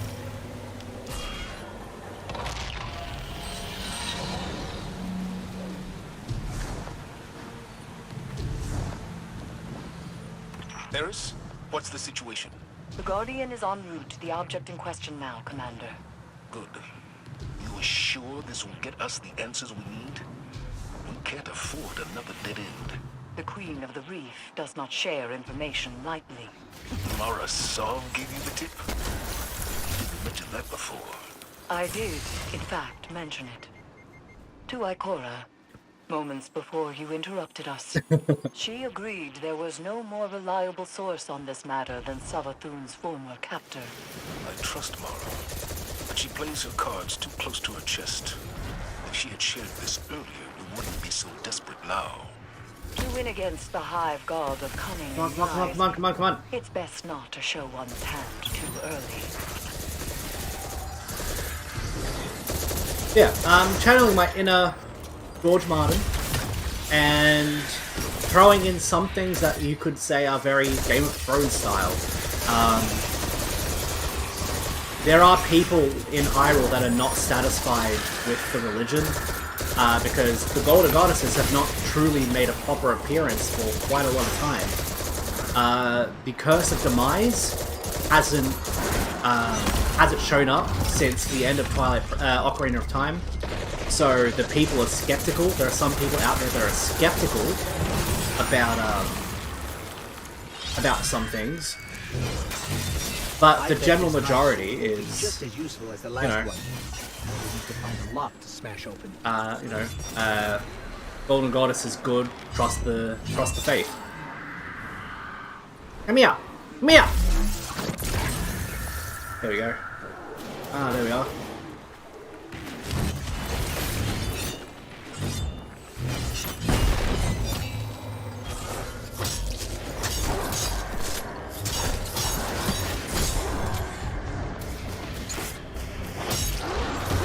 Ah, shit, I died.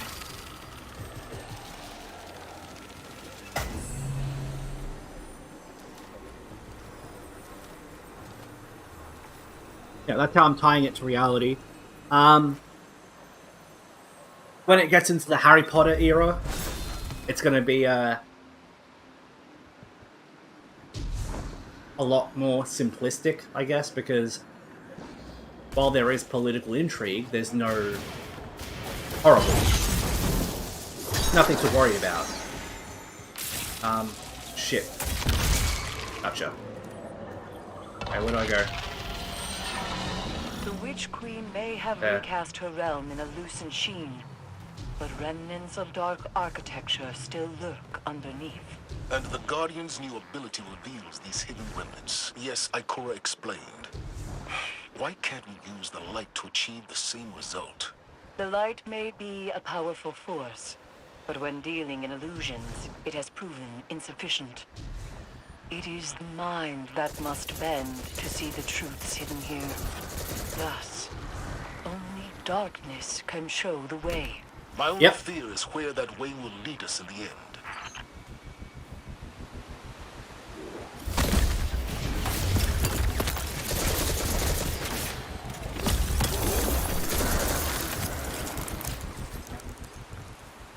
Yeah, if you guys have any questions about the fanfic, go ahead and ask. I'll try and keep it spoiler-free, unless, of course, someone guesses it. But I'm trying to keep it as cool as possible as far as guessing goes. Gotcha.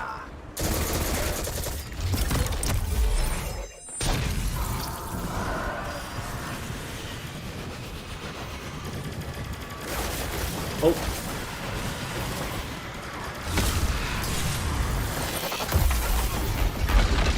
Gotcha, bitch. Ah, shit, I died.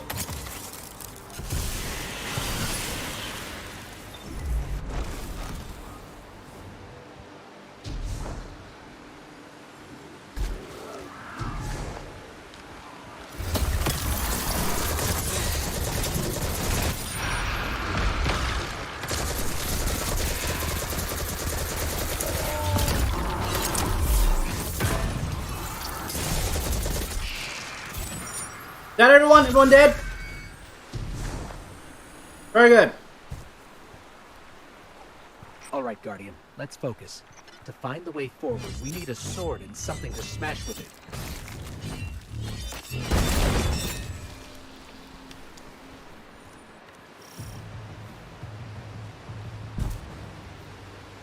Oh no.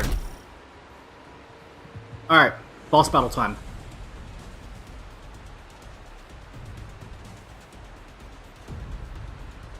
What's going to happen with Girahim when he goes back to England?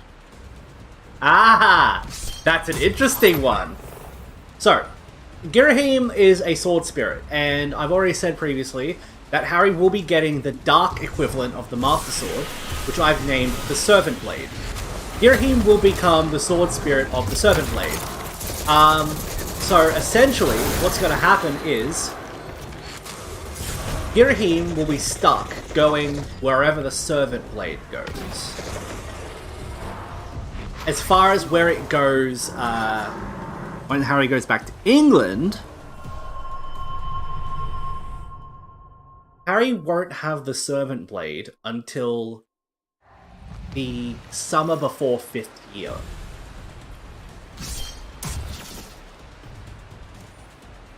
What that means for Harry and Girahim, or what that even means just for Girahim, is, spoiler. But I do have something planned, and I listen to a lot of music when I do my planning. Like when I was doing the horror parts of the previous chapter, I was listening to horror music. When I'm listening to when I'm thinking about the summer before 5th year, I'm always thinking about I'm always constantly thinking about what's it called? This battle that Harry has to go through. And I think I have an interesting mythology here that'll lead to Harry and Girahim coming to a, we'll call it an accord.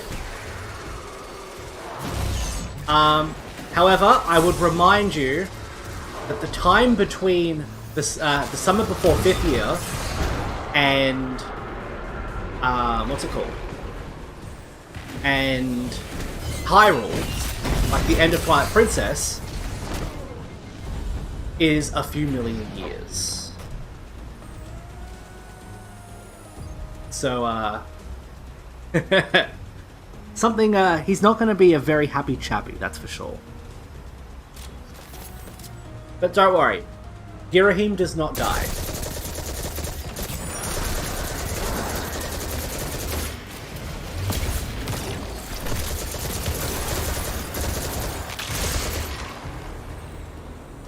There will be, I think, 6, 9, 12. Around 14 chapters, though, in the story where Girahim will be absent.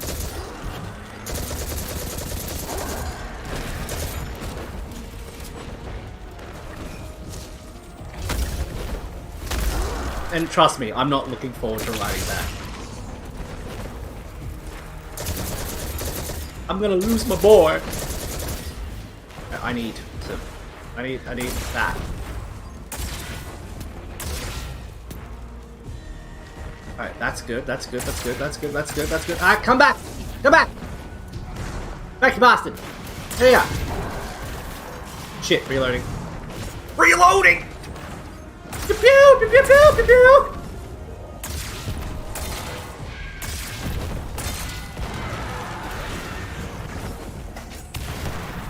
The understatement of the century, not very happy. Oh! Oh no.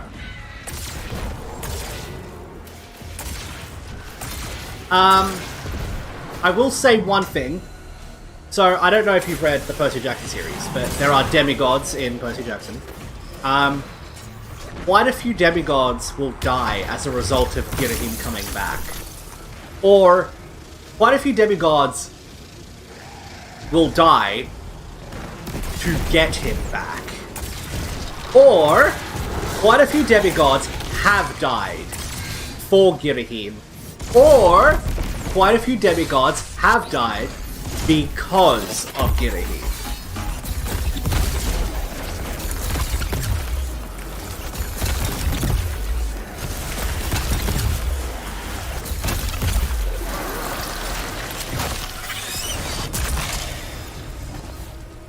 But yeah, Girahim is going to be, either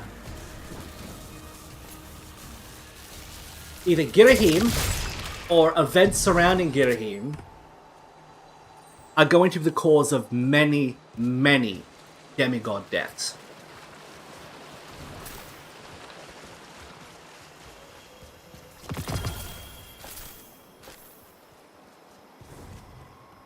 You've done well honing the gift granted to you by the Black Fleet, Guardian. Uncle. Do you see now, Commander, why Ikora chose as she did? For all her doubts, she knew only darkness, channeled by a strong mind, could bring us this far.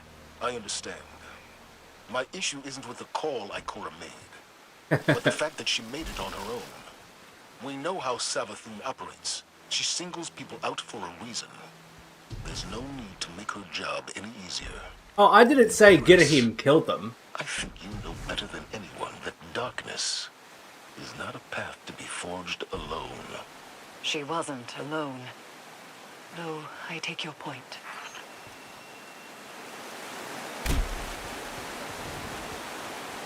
But who knows? Essentially, because of Girahim's existence, many demigods will die.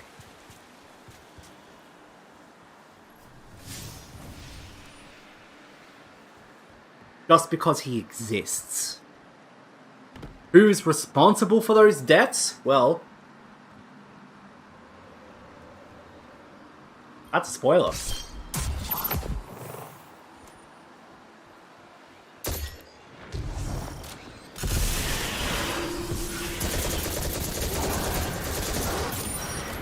Shit, another boss battle.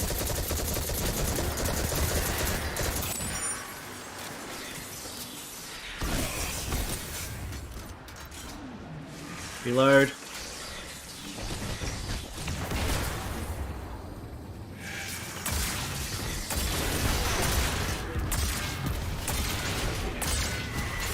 Bitch! Die!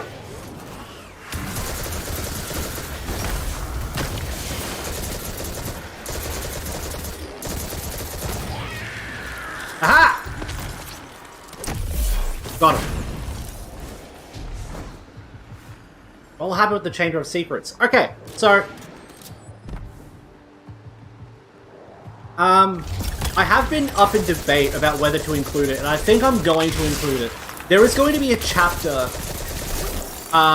like I call them Chekhov chapters, because they basically revolve around the idea of Chekhov's gun, the idea where, if there is a gun in chapter 1, it should go off by chapter 3. Like, so if it's essentially the idea of, if you've mentioned something or if you've hinted something, there's going to be a massive payoff later.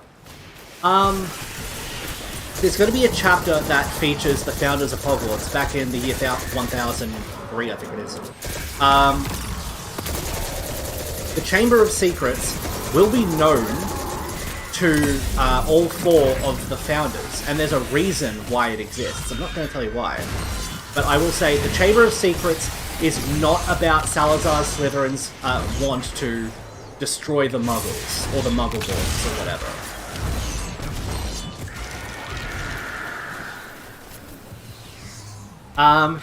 What will be in the chapter? What will be in the chamber?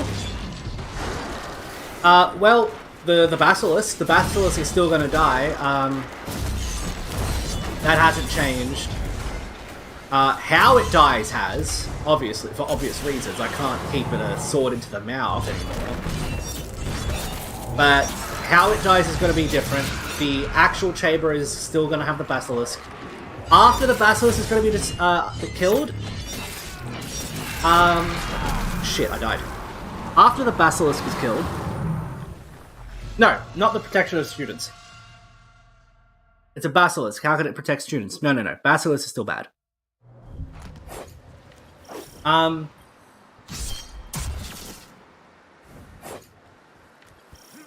But the Chamber of Secrets, after the Basilisk is killed... and Tom Riddle is taken care of, will be utilized by Harry. You have to remember, he is, at that point in the story, by the end of Year 2, the start of Year 3, he's still a Hylian. And as a Hylian, he has a very strong innate connection to magic. And not only is he a Hylian, he's also a royal member of the family of the Prince of Hyrule. The Prince of the World. Because of that, he will still need a place to, he'll need a place to train his skills without having to worry. And the Room of Refinement is great, but he doesn't know about it at this point in the story. Or he might! We don't know! Haha! No, but he'll need a place to train and practice his Hylian magic.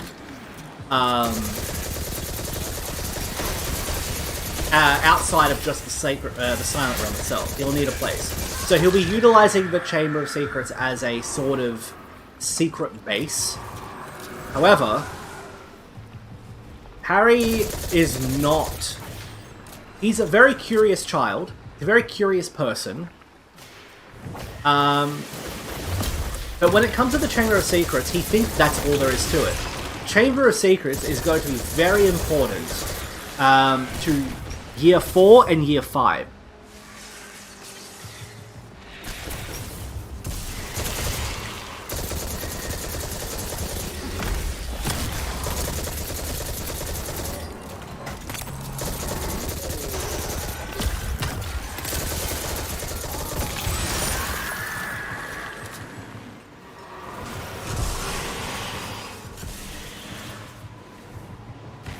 Right, I've got to break this guy up.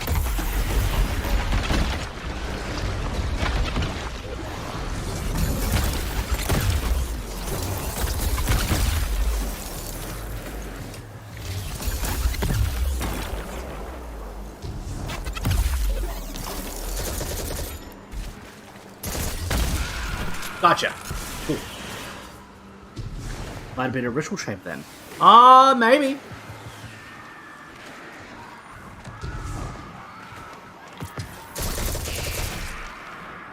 Chamber of Secrets is going to be important. Highly, highly, highly important. To Harry and to his ally. He will have an ally in this story. In the Hogwarts era, he's going to be training someone. Not in Hylian magics. Humans can't learn Hylian magic. But still, mortal magic, as well as something else. Swordplay and stuff.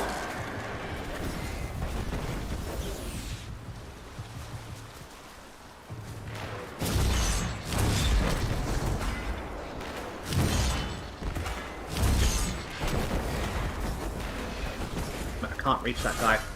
Alright. Old style it is.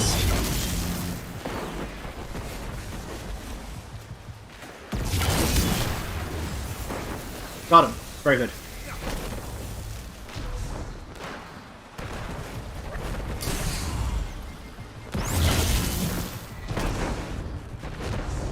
Oh, right. I could say this is not a spoiler. Well, at least it's not intrinsic to the full story, but the labyrinth from the Percy Jackson series, the Chamber of Secrets links up the labyrinth as well.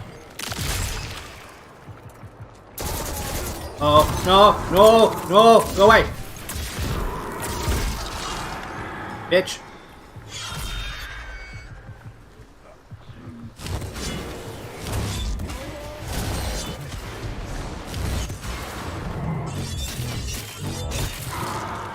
Go.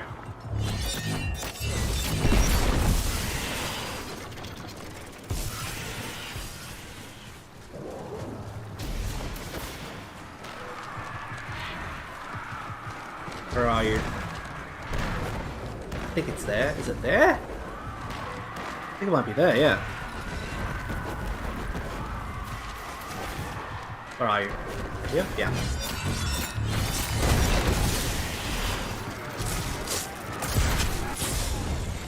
Oh, don't die, don't die! Oh no! Run away! Oh shit! God damn it!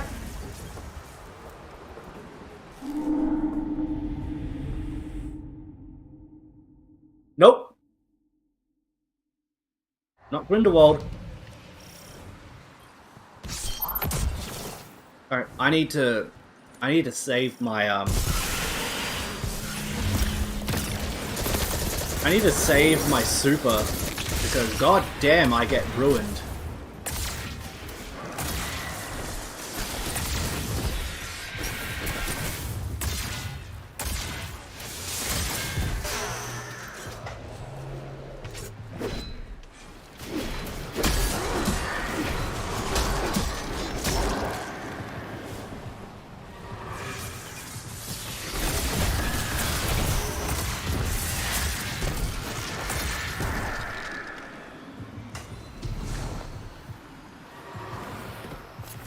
I need one of the swords. There are a lot of enemies here, like, god damn. Shit. Anyway, Grindelwald is locked in Germany. He can't leave Germany because of a curse.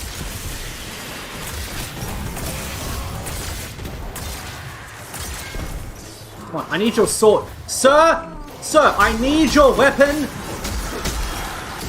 Thank you!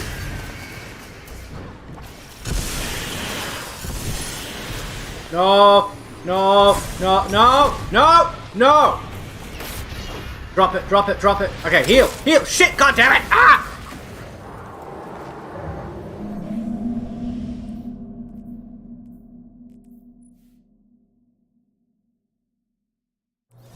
I can level this up. 62 to 76. That'll be very good, actually.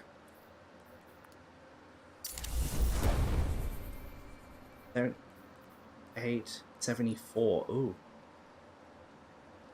This will give me a power boost that I desperately need. What am I at now? 1473. That is a lot better than what I was at.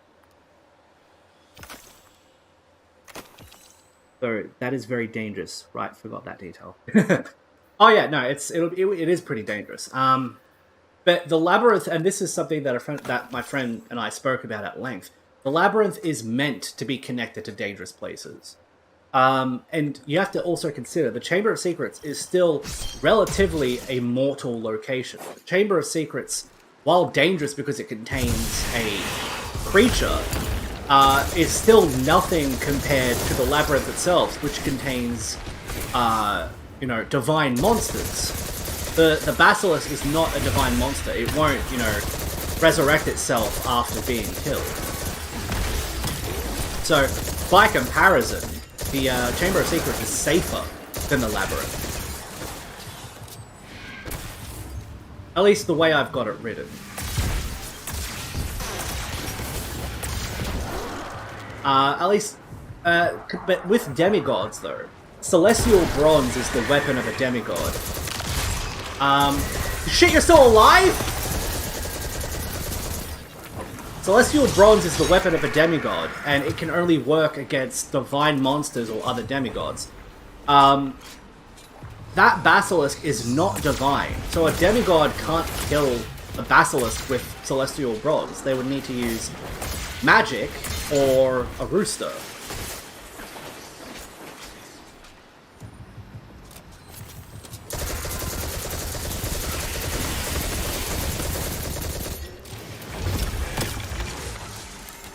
I am doing a little bit better now that I've got a bit higher of a power level though, I think. I need to now, however, get over here, drop that, and just start sorting people to death!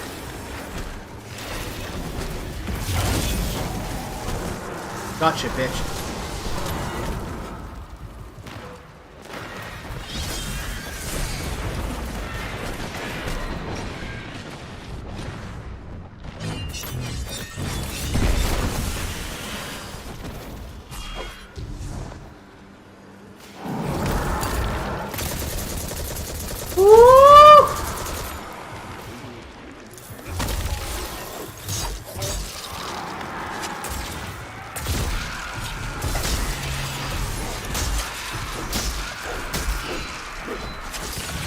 Oh!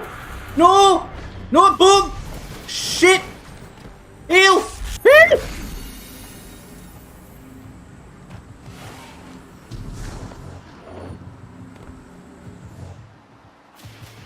That was the dangerous part. Yeah. Yeah, the labyrinth can only be open by, I believe, at least as far as the books went, it can be used to transport monsters to places, but monsters will only go to where demigods are. And a chamber that's like very deep beneath a school that has maybe, 10 or so demigods in it, compared to, Camp Half-Blood, for example, I don't think monsters would go into the Chamber of Secrets for anything. There'd be no reason for it. There's no demigods to hunt. Oh, you rat bastard! How dare you! Gotcha. Alright, that's done. That's good, that's good, that's good. Murder time!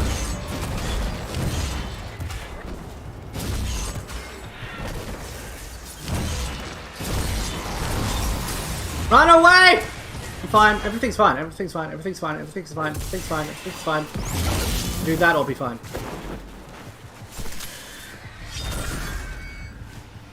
Where is the bastard? There he is.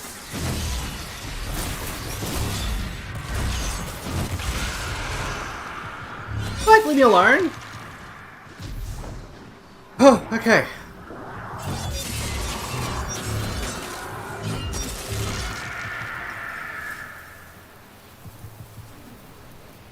Oh, God.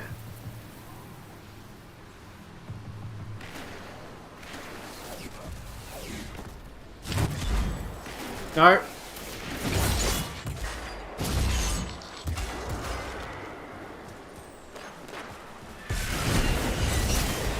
Gotcha.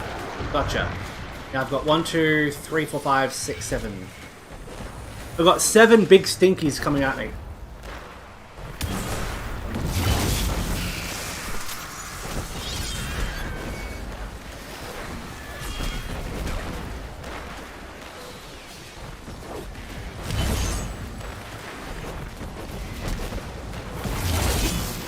That'll get him.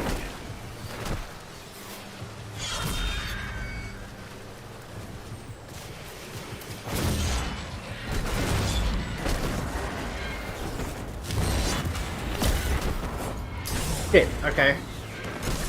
Run away again! Run away again!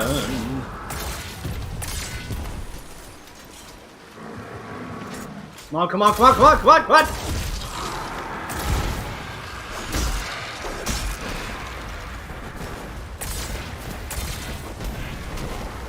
Right, just go, just go, just go, just go! Come on, just go! Run it, run it! Okay, now I need to run. Now I need to run. Now I need to die. I'm gonna end up dying. There's gonna be a big bad thing coming.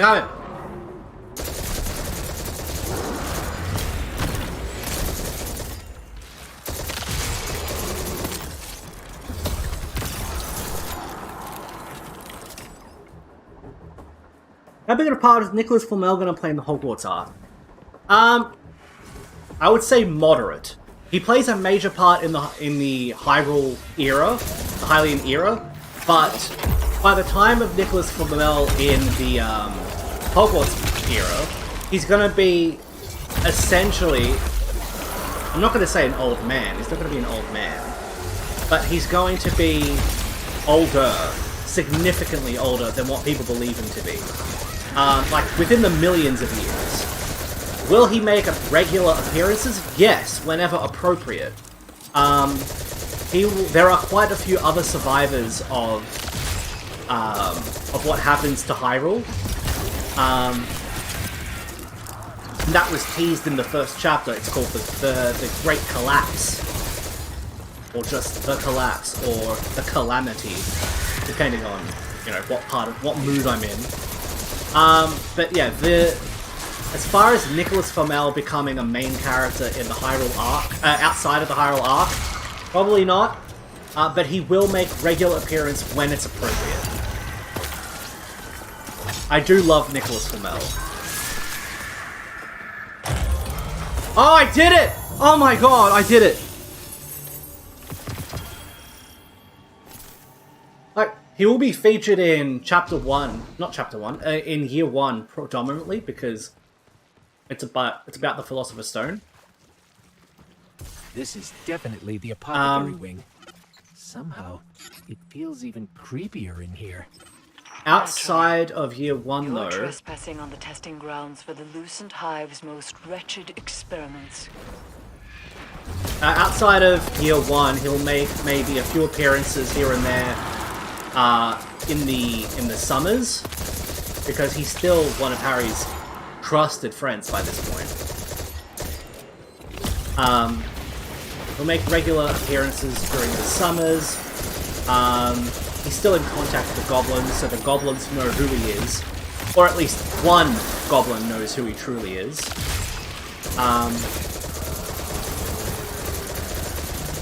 But he won't, after the summer before second year, he won't be a major part.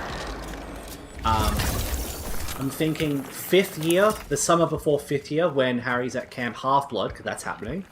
He'll be important. SAVATHUN likely appointed one of her High Council wizards to keep watch over this place. Find them. The crystal is sure to be nearby. The Great Collapse will be explained in the story. Yes. Yes, it will be.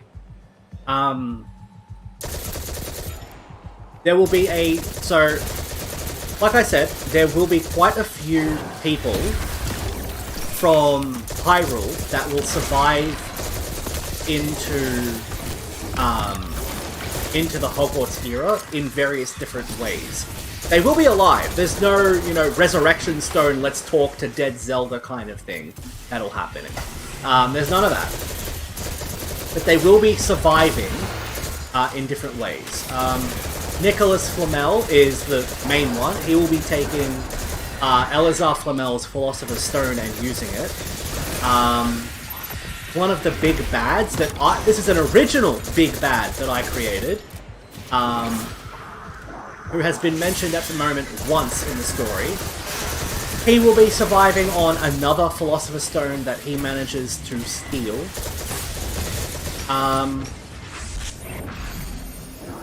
There are a few races that survive, but not named people. Perenelle Flamel, I'm not actually I don't know whether I want Perenelle Flamel to be a Hyrule era person or a Hogwarts era person. I'm not sure yet as to that. There are a couple main characters that do survive into Hyrule, into Hogwarts in various different ways. But as far as the collapse goes, that will be a full chapter dedicated to itself, like a 20,000 word chapter dedicated to Harry watching a memory of what happened. And the absolute earliest time that will be shown is during 6th year. There are some important characters that will be showing up at the summer before 5th. The absolute earliest time it'll make an appearance is 5th year, sorry, not 6th. There are some characters that will be showing up during 5th year, the summer before 5th, that were present during the beginning of the collapse, but don't know what happened, like the majority of it. They will be making an appearance, but only one person knows exactly what happened, and they will not be making an appearance until during 5th year.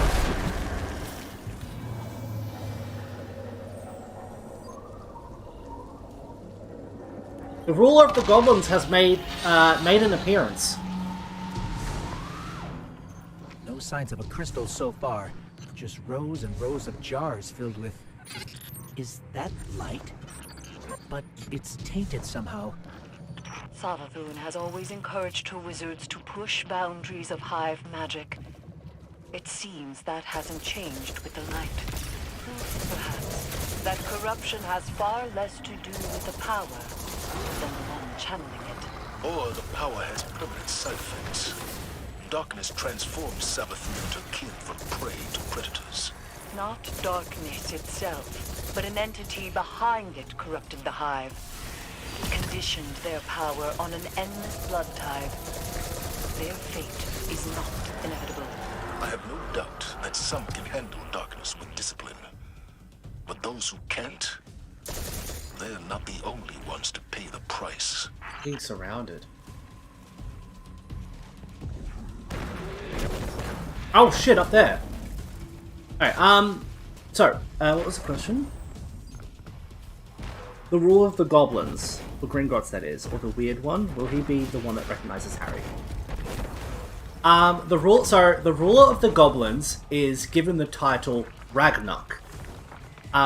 We are currently in the era of Hyrule at Ragnarok II.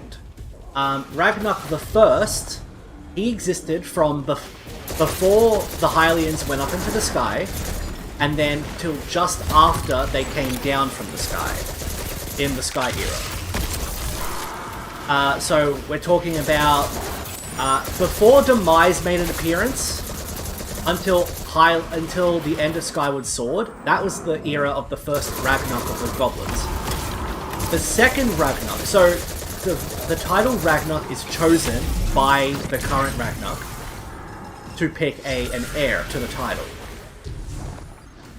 The title is then passed on to the goblins chosen, and they are given a long life with boons and other benefits by Din.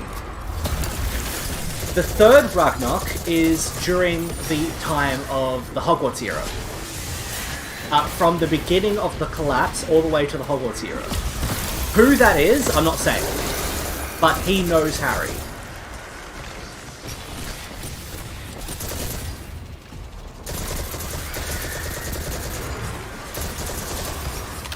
A lot of that will be actually explained in Chapter 9 in Bad Faith. Because that takes place in the 90s. A lot of the modern day intrigue will take place then.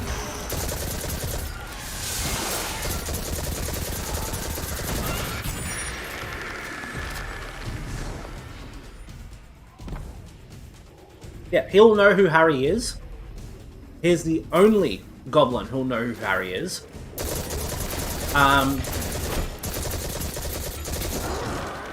But who he is, I'm not saying who he is.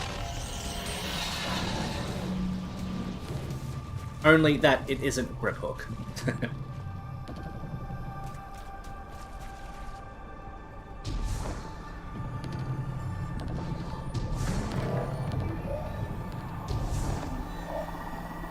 Oh, yeah. This is an inverted realm. Explore any and all directions. Okay. Especially those you least suspect.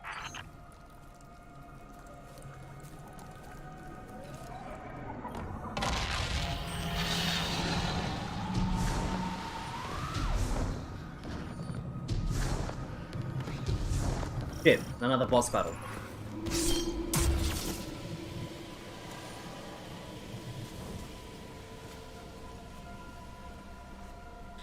Looks like we're interrupting something. But where's the wizard overseeing all this?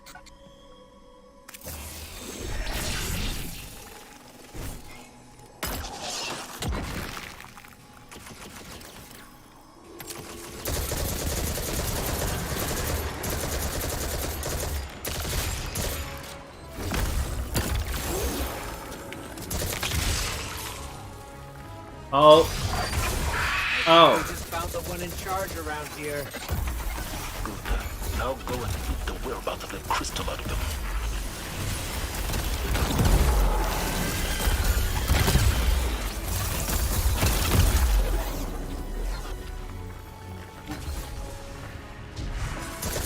There you are, you bastard. Shit, Ark.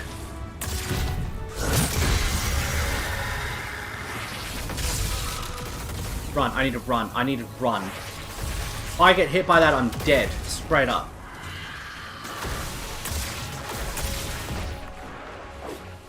Like this then.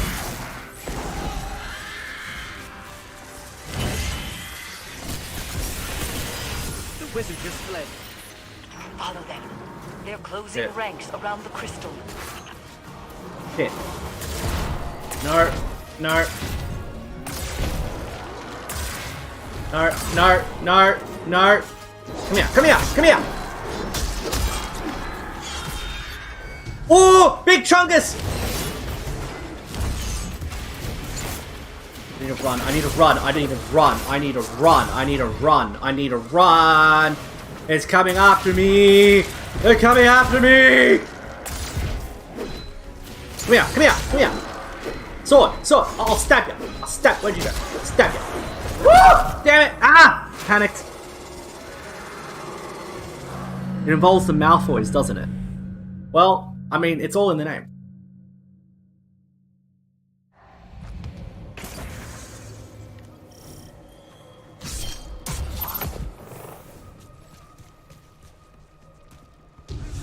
Looks like we're But yes, interrupting something.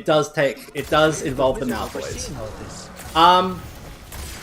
It is also the first chapter that I've written that includes a trigger warning. So this is the reason why I've had to put a an M rating. Go and get the whereabouts of that crystal out of them. It's the first chapter that includes a trigger warning for a very horrific and disgusting kind of abuse.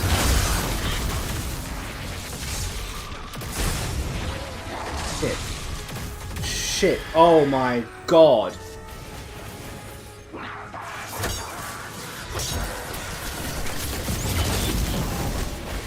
Oh my lord.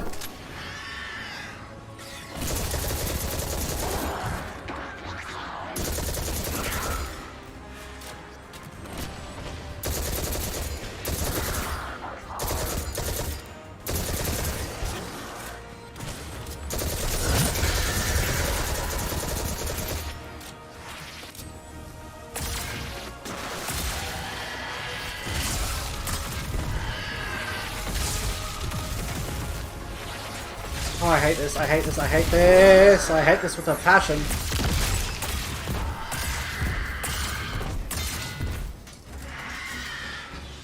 Yes. It contains not actual vividry. Like I said, it's not going to contain the content. But it mentions the content. Specifically around a member of the Malfoy family. Abraxas Malfoy. I will say here, as a Death Eater, he was involved in partaking of this particular proclivity of crime in regards to an obsession he has with children. But don't worry, he gets his just desserts in the chapter quite well.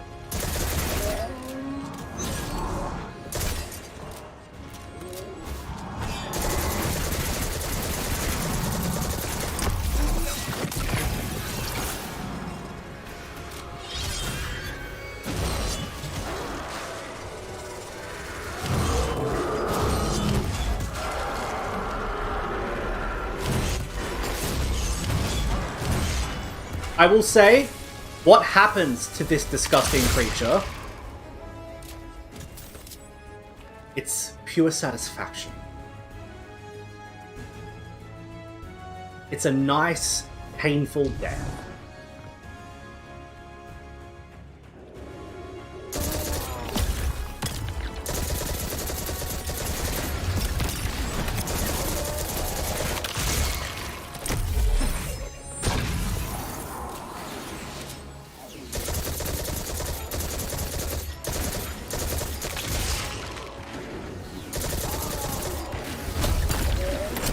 Aha! Gotcha!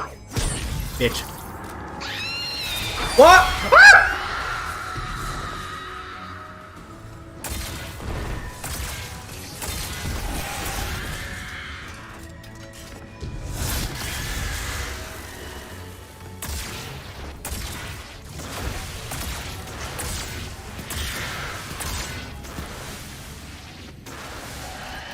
Need to reload, I need to reload, I need to reload, I need to reload.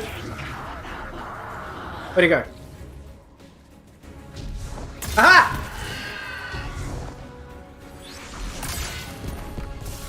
Alright. Oh no!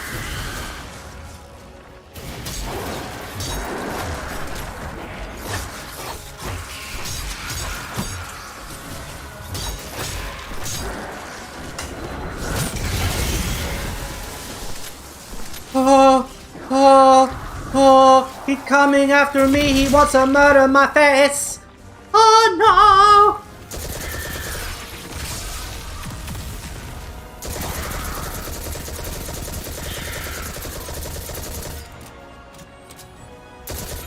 Back!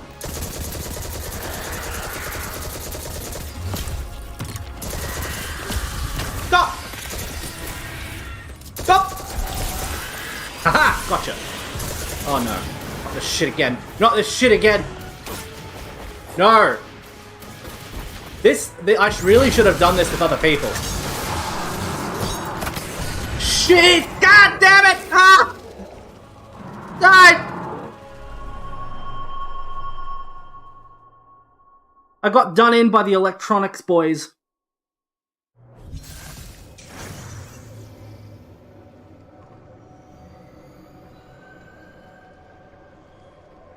Ooh, okay.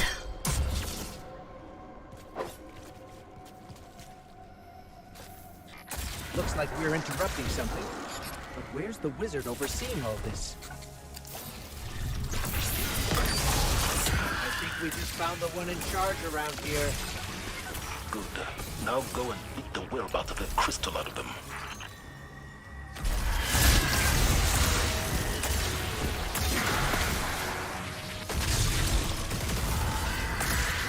Oh, damn it. I think I have an idea.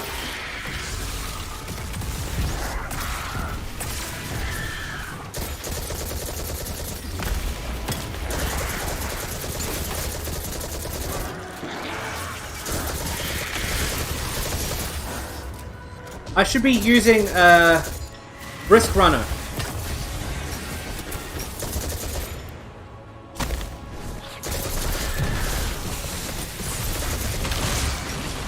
No, I'm gonna end up dying again. No.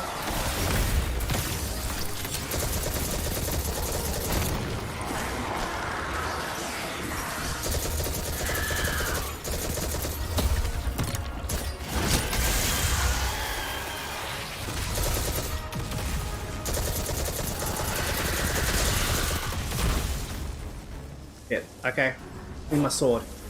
Do you like my sword? That's it. Okay, did it. Did it. Okay, now. You're dead. You're dead. Shit, I'm gonna get done in again. You're dead.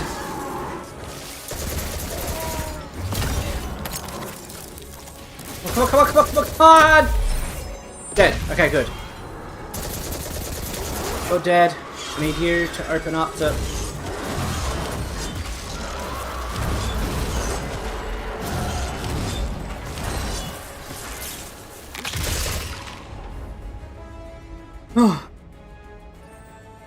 That's okay, I'm gonna have to end the stream here soon anyway. Thanks for stopping by, and I hope you like the new chapters, and thanks for all the questions. I hope I satisfied your proclivity for information. Yeah, the next chapter will probably be posted in a month and a half or so, once I get a bit deeper into the next chapter, chapter 10.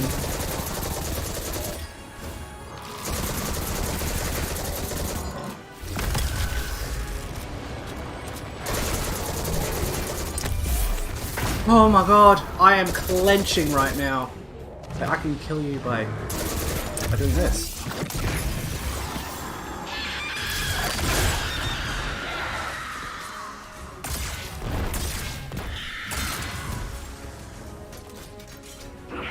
Reload.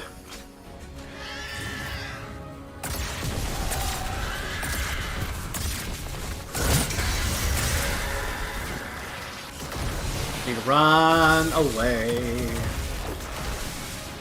Oh my god.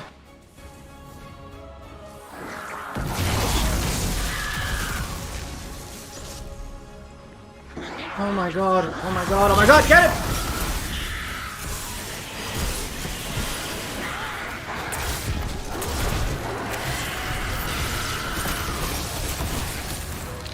Run, run, run, run, run, run, run, run, run, run, run!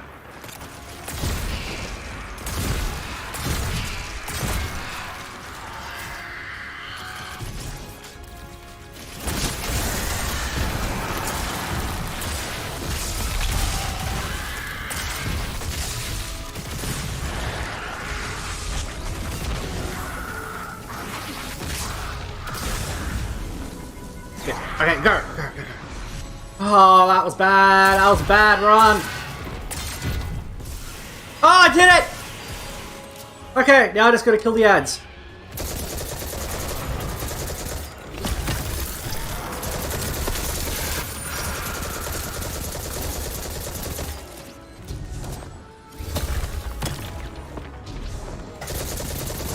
Oh my god!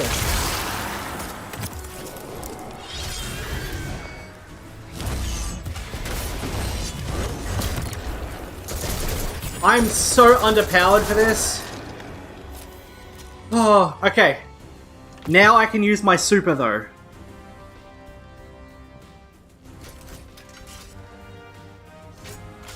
Here we go.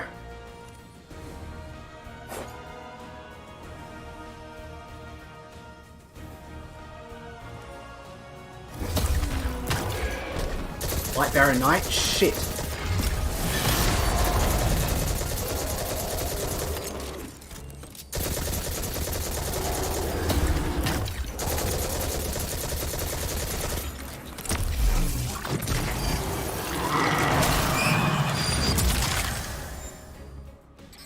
There's the Crystal Guardian. Time to finish this.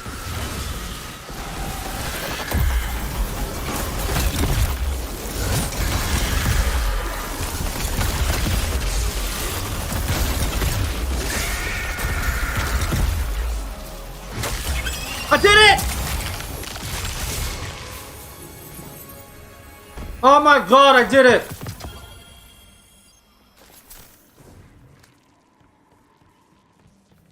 Oh my god. That was pain. I did it though, oh.